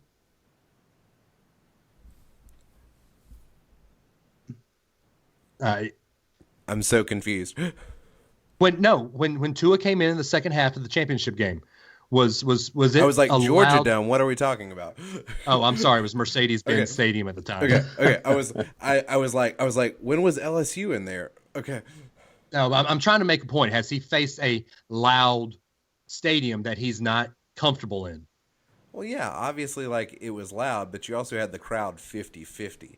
I really think the acoustics at Death Valley are much more geared towards bringing crowd noise onto the field than they are at the Mercedes-Benz Stadium that the Falcons are playing in. Okay. So my point being there is Tua has never faced adversity like this. Those corn dogs will be ready because they are rabid fans. Now, where I think that this is a fool's gold LSU team, I equate this 2018 LSU team at this exact point in the season to Alabama 2005. Highly beating everybody they're not supposed to. Alabama was supposed to get torched by Florida in 2005. But what happened, gentlemen? Brody Crowell comes out, throws a deep bomb to Tyrone Prothro, breaks open a huge score. This is Mike Shula. Mike Shula has his alma mater thumping. This is Mike Shula's from Alabama. Mike Shula's going to do this. Mike Shula's going to do that. And then LSU comes into Tuscaloosa and shows Alabama who's boss. Fast forward to 2018. LSU is supposed to get a mud hole stomped in them by Georgia. But what happens? Florida, it's the Florida-Alabama game in 2005 all over again. Yep. They're going to come into this game the same way Alabama did in 2005, high on their horse, knowing that they should win this game, and then we're going to bring them back to life. Death Valley is loud. Bryant-Denny Stadium was incredibly loud in 2005 for that LSU game. Mm-hmm. They're going to make it hard on Tua. They're going to make it hard on that offense. So I will give the intangibles to LSU here with the caveat that when Alabama starts putting that foot on the throat, Death Valley will become a true Death Valley for LSU fans. That they will die. Thanks for clarifying that. Exactly. Death Valley will be a true Death Valley, where death will be in the valley. Thank you, Captain Obvious, right? All right, so let's go into coaching here. Nick Saban on one side. I thought we said coaching was an intangible. Well, we said that was part of it, but I want to bring coaching as a – here's why. This is where I want to bring up what Coach O said in today's press conference on Monday afternoon. Nick Saban comes in, and he's all about business, as he always is. And then on the other side of the SEC West, a reporter asked Coach Orgeron, how are you going to beat Alabama? Do you know what that dumb Cajun said? That dumb Cajun said, well, I think the only way to beat Alabama is we have to make Tua pass the ball. As an Alabama fan, please make Tua pass the ball. Gentlemen, who has that advantage? Do I have to ask? I mean, you obviously want the experienced champion in your corner over the guy who's kind of floated. And if this season hadn't gone well, wouldn't be in LSU at the end of the year. Right. I mean, so I would give the advantage to Saban on that alone. I would hope there was some sarcasm. I don't know if Cajuns know sarcasm. I've never heard a sarcastic Cajun before. Because he also compared Tua to Michael Vick. Guys, I think he thinks Jalen is our starter still. Hey, you know what? If that's the film he's prepping for, I'm good, man. I've heard multiple people quote Coach O on this today, and I'm just still shocked. I'm like, surely he's joking. This has to be like a joke, and the reporter just completely like missed the joke because they were so like taken by the accent that they were like, oh, I can't tell he's joking. Oh, but look at the cute accent. This is really funny. Ha ha ha. And no, wait, maybe he's serious. I don't know. There's an accent. I'm hoping that's what happened. Because if Coach O is truly inviting this, if he's inviting Tua to pass on LSU, well, maybe LSU fans do need to start looking for a new head coach in spite of a very good season. It's their funeral, right? Goodness. They're going to make Death Valley a valley for death. Yeah, you brought it back, didn't you? You brought it back. One more time. All right. One more time. Let's. So I think given the intangibles, Alabama holds all but one or two of the advantages here. Yeah. I think so. Are we showing our hand? It's almost like we're Bama fans. Are we showing our hand here? Are we looking at the world through crimson-colored glasses? Maybe just a little? No, I don't think so. Well, honestly, I know you said that kind of tongue-in-cheek, Adam, but I truly don't think we are because offensively we hold the intangible. Defensively, if you look at the stats, it's a push. Special teams, LSU could hold the intangible if you go just on kicking, but if you go on the kick returns, it's a push. Coaching, Alabama. Intangibles, let's give it to LSU. The only true category LSU holds the key in is either special teams or intangibles. And maybe defense. See, I don't think so. I'm just saying, if we're going to take like our Alabama bias out of it, I think there would be somebody that would go, no, LSU actually does have the better defense. Okay. Well, okay. Still, take that out. Can their defense stop us enough where their bad offense can get in a shootout with Alabama? And that I don't think so. Well, I think a lot of the answer to that question rests on the health of Tua's knee. And the reports today, be it the typical coach speak, but the report today out of Tuscaloosa is that Jalen is fully recovered and Tua has no pain in his knee. Tua could be on one of those little, like, bend your leg and ride like a scooter things that you see a lot of people on, and they'd still get up in the press conference and said he has no pain in his knee. So I take that with a huge grain of salt. I believe that the treatments, they've had 2 weeks. I believe he's rested. I believe all that might truly be the case, but I don't think they would admit that. There's no pain in his knee because they just shot him full of cortisone. Bingo. I just think that overall, if we have to play Jalen for an appreciable amount of time, losing this game is a very real possibility. And this is from the presidents of the Jalen Hurts fan club? The president of the Jalen Hurts fan club is realistic around the amount of talent that the object of their affection has. Okay. And we just said that LSU has the edge on defense if Tua is playing. So if Jalen's playing, we let a little bit of air out of the balloon and see how high it floats. All right. Well, before we give our – go ahead, Ben. What? I'm just going to go back. I made this point earlier, but I just want to reinforce it here. Turnovers matter a lot. If Alabama wants to have turnovers like they had again in a couple of certain losses to Ole Miss, LSU will take this game from Alabama. If Alabama wants to have 5 turnovers, if they want to have that kind of game, 2 is great, but LSU at home can totally take advantage of 5 turnovers and turn them into something big. All right. Well, before we say our picks, we've got to go with the other picks. Do we want to do our new segment here? Because I think Kyle's stat of the day. It's time to drop Kyle's stat of the week. Yep. So every week now, Kyle Gilbert is either going to call in or he's going to email Sideline Warning Kyle's key stat of the week. This week's Kyle's key stat of the week is 5-2.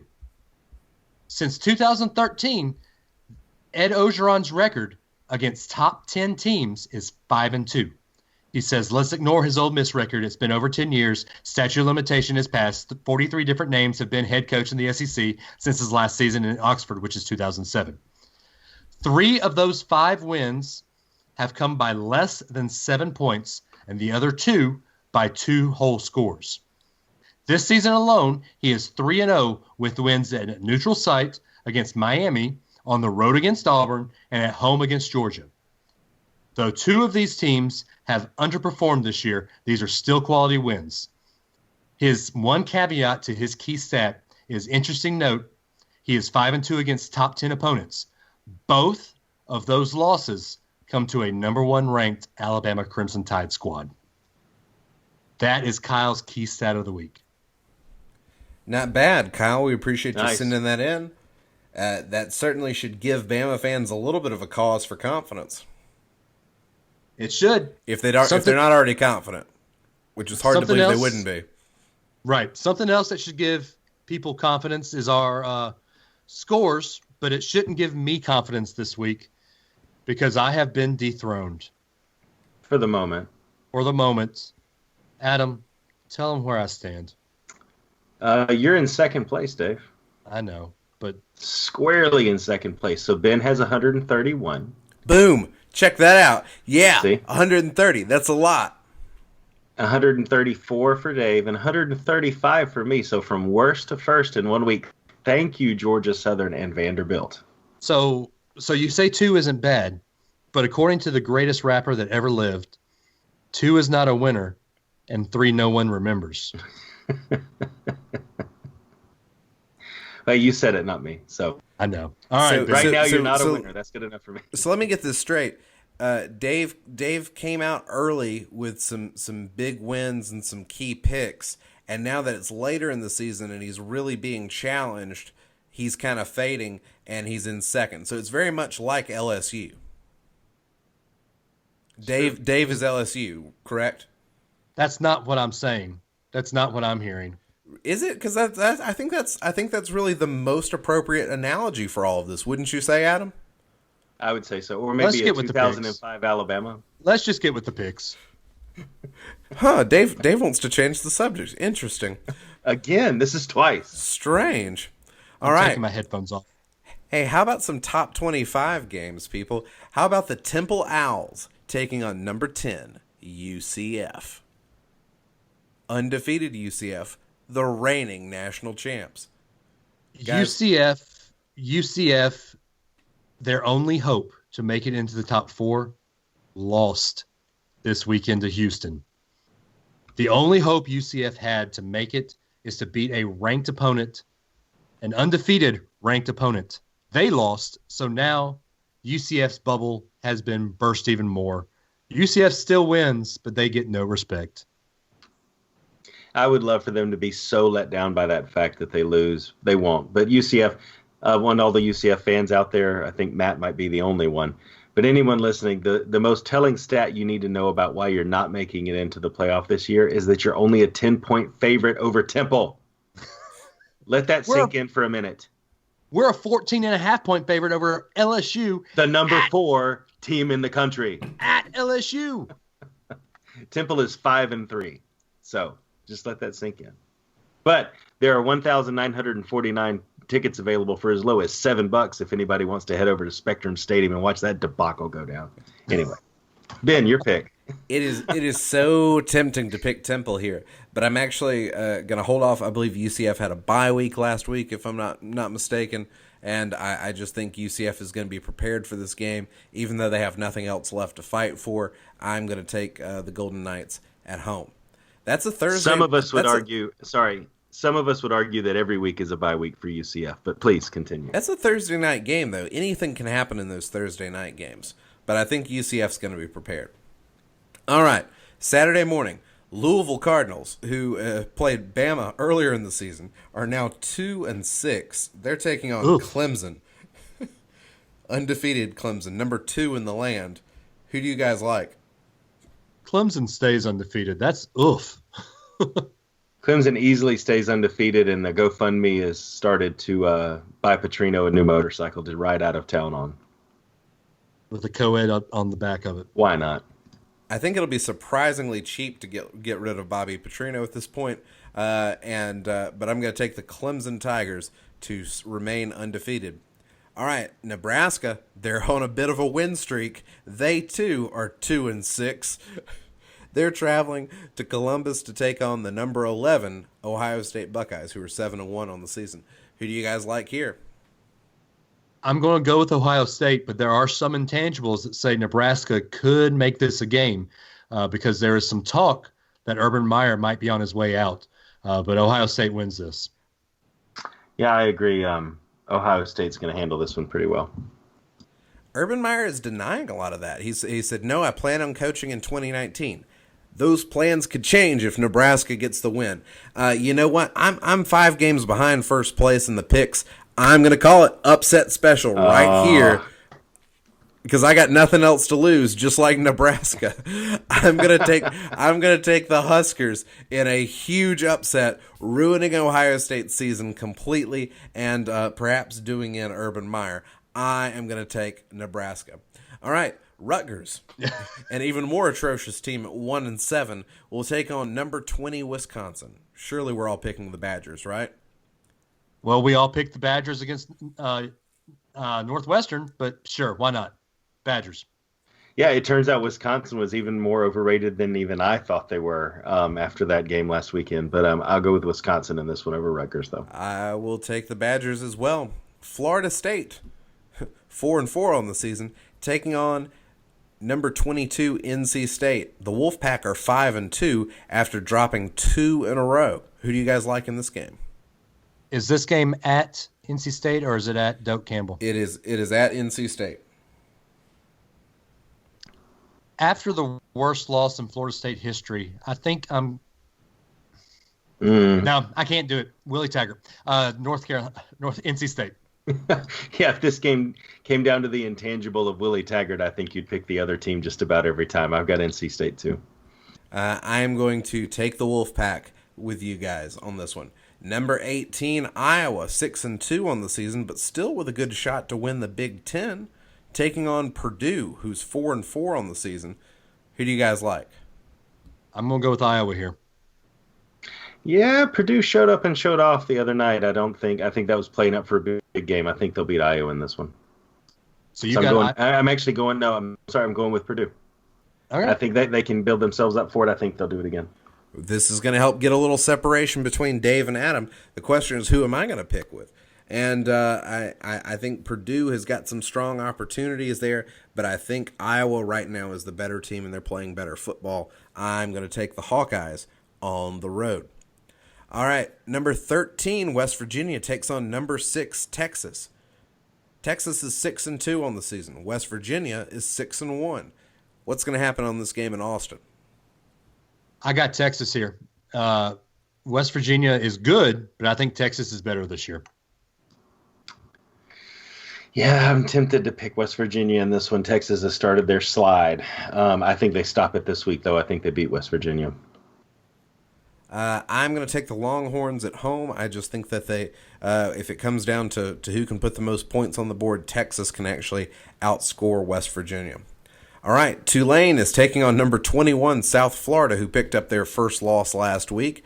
Who do you guys like in this matchup? South Florida. Dave, sounds unbuckled from this game. I'll say South Florida too, because why not? Yeah, I will pick the Bulls as well. Tulane's pretty rough looking. All right, a top 25 matchup between number 17, Penn State, and number 5, Michigan. It's a 2:45 kickoff, and this one is happening in Ann Arbor. Who do you guys like? I like Michigan in this one. I think Michigan's going to win out. Yeah, I think so too. Michigan. I could also make a similar prediction. I mean, Penn State's a great team, but they're not elite. I think Michigan is more elite than Penn State is, so I will go with the Wolverines. Number 23, Utah, taking on Arizona State, who are 4-4. Arizona State's already exceeded my expectations with 4 wins. Who do you guys like in this game? I think Utah's an upcoming team. I'm going to take Utah. Yeah, I completely agree. I think they've got this one over Arizona State. I will go with the Utes as well. All right, number 25, Appalachian State, 5-2 on the season, taking on Coastal Carolina at 5-3. Who do you guys like in this one? Appy State. Sure, sounds good to me.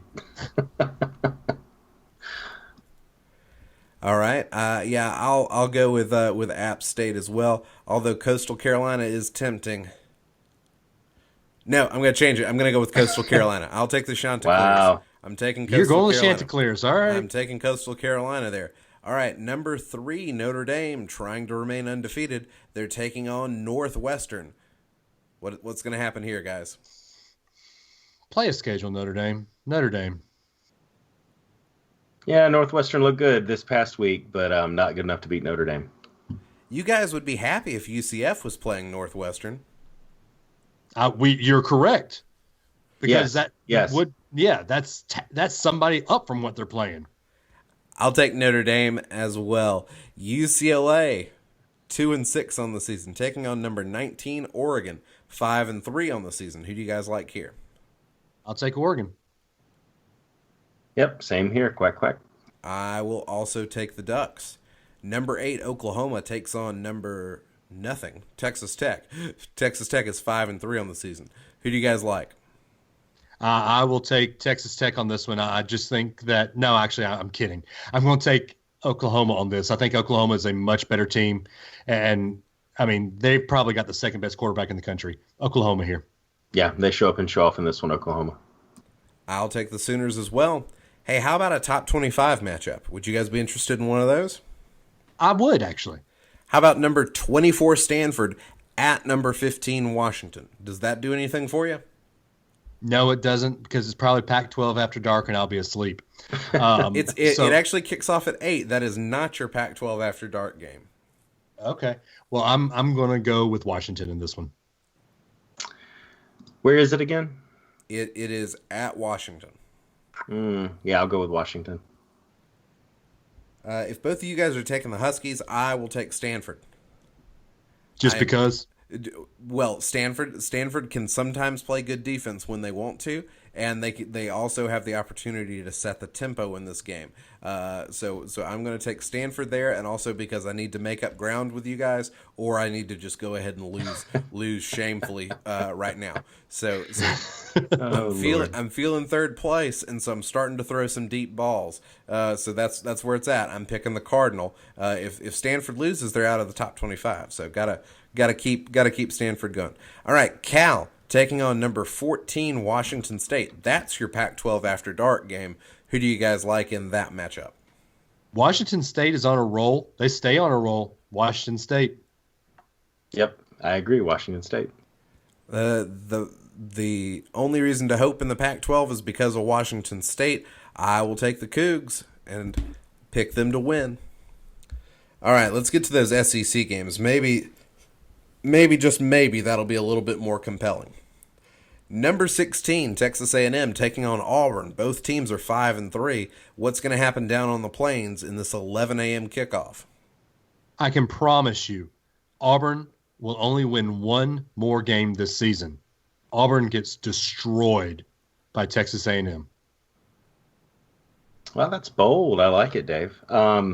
Because I hate Auburn that much, CJ.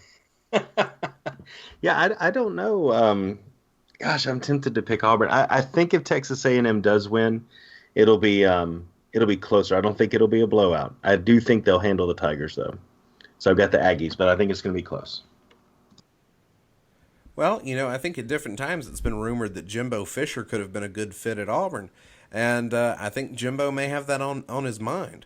Auburn is kind of demoralized right now. There's some questions about who's bought in. I think Jimbo has got his guys more bought into what he's doing than Gus has got his guys bought in. So I am going to take the Aggies on the road to take down Auburn. South Carolina travels to Oxford to take on Ole Miss. Also an 11 o'clock kickoff. Who do you guys like in this matchup? This is the battle of the who cares in the SEC East versus SEC West. Ole Miss has the better talent. I'm going Ole Miss. Yeah, Ole Miss just hadn't shown me anything I can get behind. I'm going to pick South Carolina in this one. South Carolina should have some sort of decent defense. Ole Miss should kind of be able to, score some points. I'm going to take the Rebels at home. I'm going to say they're going to be bowl eligible after this game. Okay. Silence from those guys. No reaction. Yeah, but they can't go to a bowl game. They'd be bowl eligible on paper. Bowl eligible on paper. Mizzou taking on number 9 Florida. Who do you guys like in this matchup? Florida bounces back and beats Mizzou. I think Mizzou is railing after that last second loss to Kentucky. Yeah, Florida's gonna handle them on this one pretty well. This could get bad. I'll take the Gators at home. They're going to build some confidence. They know they're not going to win the East this year, but at least they're going to have a positive attitude about how they finish off the season. Charlotte travels to take on Tennessee in Knoxville. Charlotte has a better record than Tennessee. Charlotte is 4-4, and Tennessee is 3-5. It would not look good for the Volunteers to lose this game.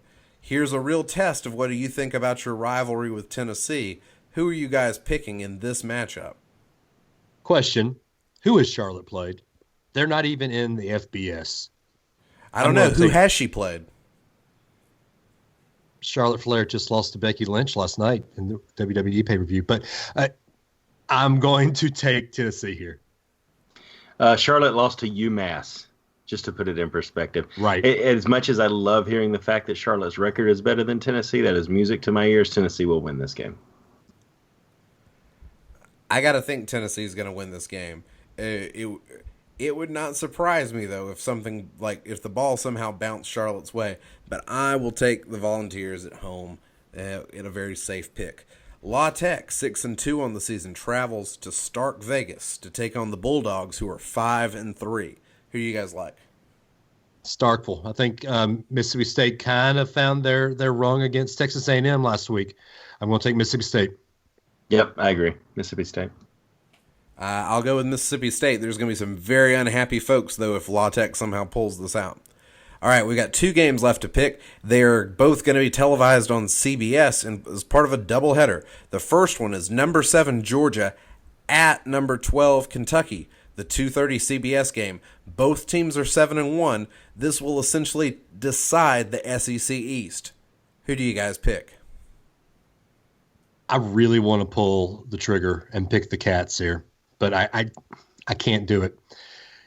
This is a closer game than a lot of Georgia fans want it to be.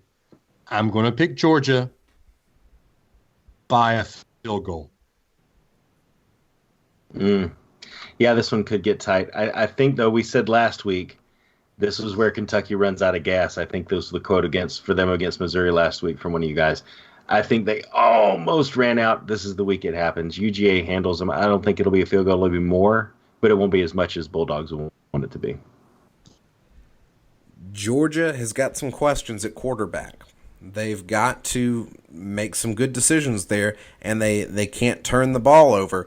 And I think Georgia is going to play conservatively. I think Kirby is going to bring a conservative game plan on the road, and I think this is it. This is the biggest Kentucky team ever. This has potential to be the best Kentucky team of all time in football.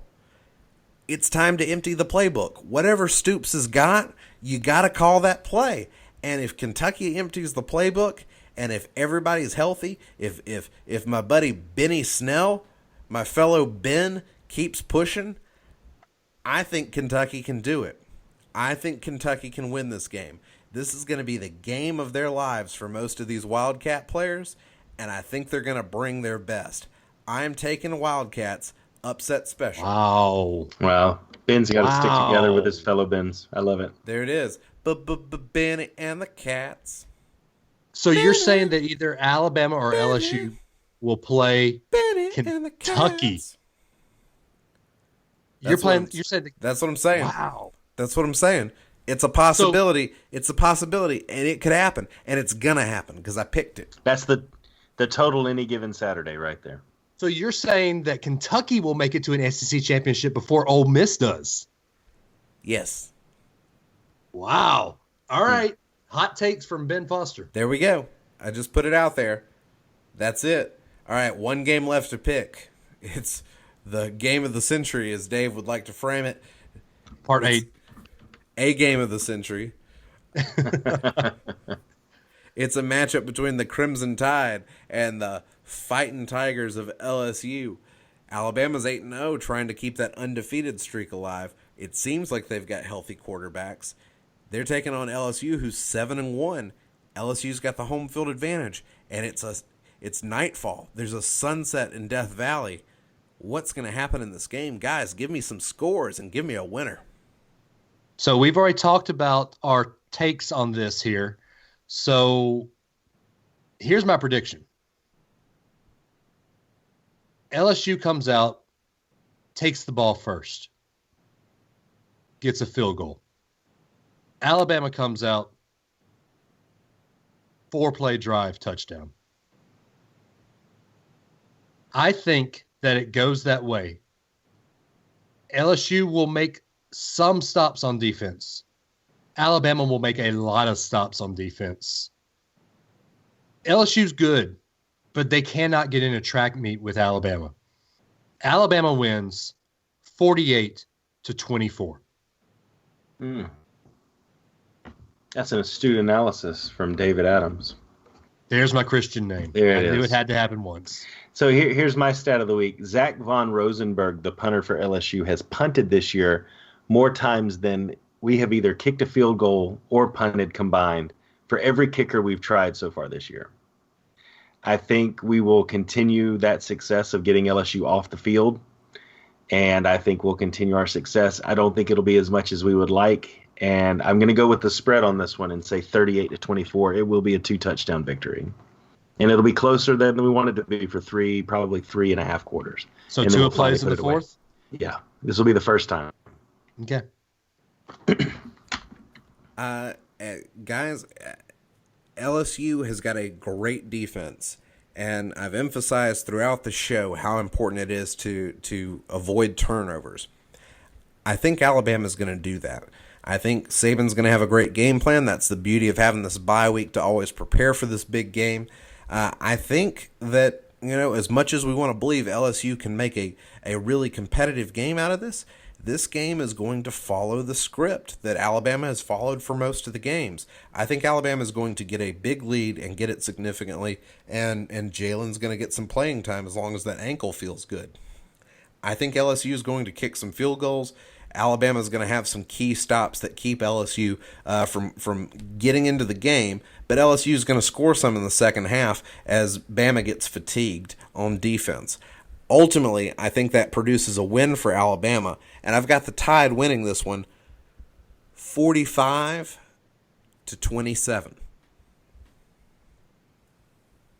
45-27, so very close to my score. Not too different. Not too different. So we all agree that LSU can score 3 touchdowns before we start freaking out over text with each other? No, we're we've going to all freak out picked over at least text 24 points, right? We're going to freak out over text, but we think it could happen. I'll still freak out. Got it. I mean, my MO. That's my MO as a team. That's what people know me as. If it means something to you, you can't sit still. And you can't sit still, so it means a lot to you. That is exactly true. That is true. Ben has seen a game in a stadium with me, and I couldn't sit still. Could not sit still. Those are our picks. Ben, hit them with a sideline warning. I had a sideline warning last week that I really wanted to do, which kept me from talking about a current event. I'm glad that I was pushed it off a week. That is Justin Tucker, the kicker for Baltimore, the Baltimore Ravens. He missed an extra point a couple Sundays ago, and it wound up costing the Ravens their game at the very end of regulation. So afterwards, Justin Tucker went to the press conference. How often do you see a kicker, good, bad, or otherwise, show up to a press conference? Not very often. He said, I'm going to come and answer all your questions, and the reason why I'm doing this is because I teach my kids about accountability, and I'm not teaching them accountability if I don't show up and answer everybody's questions about this missed kick. And he didn't have all the answers, but he still wanted to address the questions anyway. And so huge respect to Justin Tucker. And seeing his emphasis on accountability, his emphasis on being a team player, I thought, man, I'm going to be hard-pressed to find a better example of somebody you'd want on your team. And then the World Series happened. And David Price turned in an amazing World Series, pitching in, I guess, 3 or 4 of the 5 games, and turning in some impressive statistics. There was a lot of criticism of David Price after a poor outing against the Yankees in the playoffs, and he, I believe, was 0-10 in playoff starts. So a lot of guys were saying this guy's a bust. Alex Cora trusted in him, and David Price went out there and pitched in relief. He started 2 games in the World Series and was an outstanding pitcher. He got a couple of wins, and that's what you want to see. You want to teach kids about that. You want to show people what a good athlete looks like. It's a guy who perseveres and goes out there and finds a way to win when other people are discounting him. And he's been a little critical of the media, and rightfully so. And so today he said, hey, guess what, media? You guys have been critical of me for a long time, but now I hold the cards. And, some people may frown upon that reaction, but I think it is completely justified and completely well-deserved. Congratulations, David Price, for persevering and being a great teammate to all of the guys you play with and helping bring the Red Sox to another World Series. So congrats to you and your team. Well said, Ben. Adam? Yeah, I'm going to double down on what I talked about last week with the Michigan State fracas that happened before their game, not this weekend, but the one before. And we talked about all the logistics and how it's a tradition for the last, several years that Michigan State has done this walk. Michigan chose to stay on the field. And so Michigan State starts what they do the same time they do it every time. They stayed out. Well, after all of that ensued, the Big Ten decided to fine Michigan State $10,000 for continuing on with the tradition that they've always done. And the reason they did it is because they made contact with Michigan players, because they continued their walk and just walked right past them, which led to all the drama that ensued. So I want to call out the Big Ten. We've done it before on this podcast, but come on, guys. You've got a team that's out there in a biggest stage you've got. Michigan decides to be a bunch of jerks and try to disrupt the tradition, which is what a rivalry sometimes is about, I suppose. But we should let that stuff play on, and they should have been off the field. So if you're going to find one, you need to do more than just reprimand the other. You should have reprimanded everybody, not done any financial fines, and just moved on, especially when you got a team like Ohio State sitting in the middle of your conference and all the drama that ensued from that. You don't have to make yourself look any worse. So I think to take this, instead of it just being over, you took a team who was doing what they've done every game day for the last 12 years, and you fined them for continuing to do it, but you just slapped the other team on the wrist when one of the other team's players tore up the midfield logo with their shoes. And the team that did the tradition that they always do is the one that gets the fine. It's just ridiculous. The Big Ten needs to just stop and just put themselves a little bit of prioritization in order, let this kind of stuff blow over, and just let the teams go do what they do. And I think a lot of it, honestly, there's probably a conspiracy between Michigan and the Big Ten in this, just like there is between Alabama and the SEC. But anyway, Big Ten, just stop. Just go away. You got Michigan. Be happy with that. Stop doing all of this other nonsense and just let the teams do what they do. But anyway, I'm done. All right. I love how you threw that little jab at LSU in there, too. So I'm going to kind of double down on what Ben said, and I'm going to go Major League Baseball here. It was a great World Series. I know at least 2/3 of this podcast stayed up the entire 18 innings of that Dodgers win in Game 3. venture a guess that Adam did not. Yeah. The last 1/3 of this podcast had a girl who woke up and he had to put her back to sleep and then fell asleep too. Sorry, guys. I understand. I woke up with a daughter laying on top of me because I fell asleep. So I understand. I know where you are with that. But it was a great World Series with one exception. Fox did a great job. And I'm even going to say Joe Buck did a great job. But baseball is the one sport that has built-in commercial breaks. You get 3 outs. You get about a 2.5 minute break. Take your commercials then. Fox went the extra mile this season with their World Series coverage, that even when players were walking up to bat, they did a quick 5-second stinger, 15-second stinger. They did a Disney. They did a Taco Bell. They did this. Guys, people say that baseball is boring enough already. You don't have to take a commercial break every 5 seconds, Fox. You're going to get enough money. Please, for the love of all that is holy, keep baseball sacred and take your commercial breaks at pitching changes, at half-inning changes. You already have built-in, guaranteed 18 commercial breaks for a 3-hour game. That's when you take your commercial breaks, not during your half-inning at-bats. Go ahead, Ben, you have a comment. I got to agree, Dave. I had a friend that sent a tweet over the weekend and he said, "And now a quick word from baseball." It was more like baseball was interrupting the advertising festival than it was the ads basically interrupting the baseball game. So a quick word from baseball. The only spectacle of sports we watch truly for commercials is the Super Bowl. You can have up to 7 games to do this. Please do not make it a quick word from baseball. So guys, there is our show for the week. If you want to get a hold of the show and call in and have some more calls on this show, Adam, hit them with those digits. Yeah, it's 931-44 Blitz, 931-44, and then the word Blitz on your keypad. And that is spelled with a Z and not a Z. Not spelled some weird way. And always has been. Always has been. Guys, if you want to get a hold of us on Twitter, we are at SW The Show. Instagram is the same name, at SW The Show. Find us on Facebook. We're Sideline Warning Facebook fan group. We are also Facebook.com/SW The Show. I am at DAdams419 on Twitter. Ben is at TheBenFoster. Adam is at RunTideRun. Guys, I say it every week, and we truly do mean it. We love you. We'll see you guys next week. Have some corn dogs and roll Tide.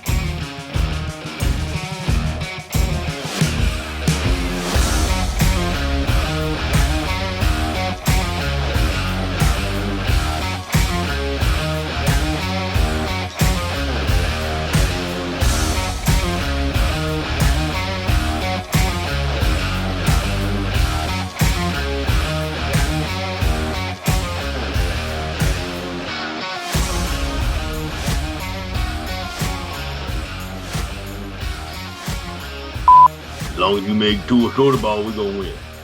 I cannot believe he said that. We spent like 15 minutes on that scrimmage because it was so bad. Can we break right there and jump back into it? My Google Voice completely crapped out again. This app is horrible. Yeah, that's fine. Hang on. Do you have Google laryngitis? And normally we leave you with my words. We love you. We'll see you guys next week. Roll Tide. I'm going to leave you with the words of our fearless leader 10 years ago at his first game at Death Valley. With that, I will bid you adieu. We love you. We'll see you guys next week, and Roll Tide.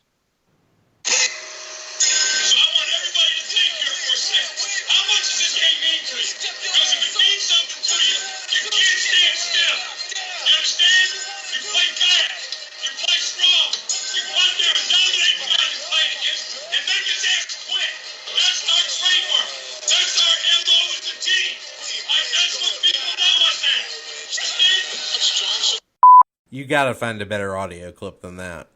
That's the only one on Twitter or on YouTube. That's the only stinking one on YouTube. I was looking. You gotta find something better than that. I will edit that out. Well, do you want me to just do a whole new? He will make you quit. You want me to just do a whole new ending because that's the only one. Hang on, let's see. Hold on, let's see if this one's good. No. That's the best one on there. That's unusable. That's painful. Please stop.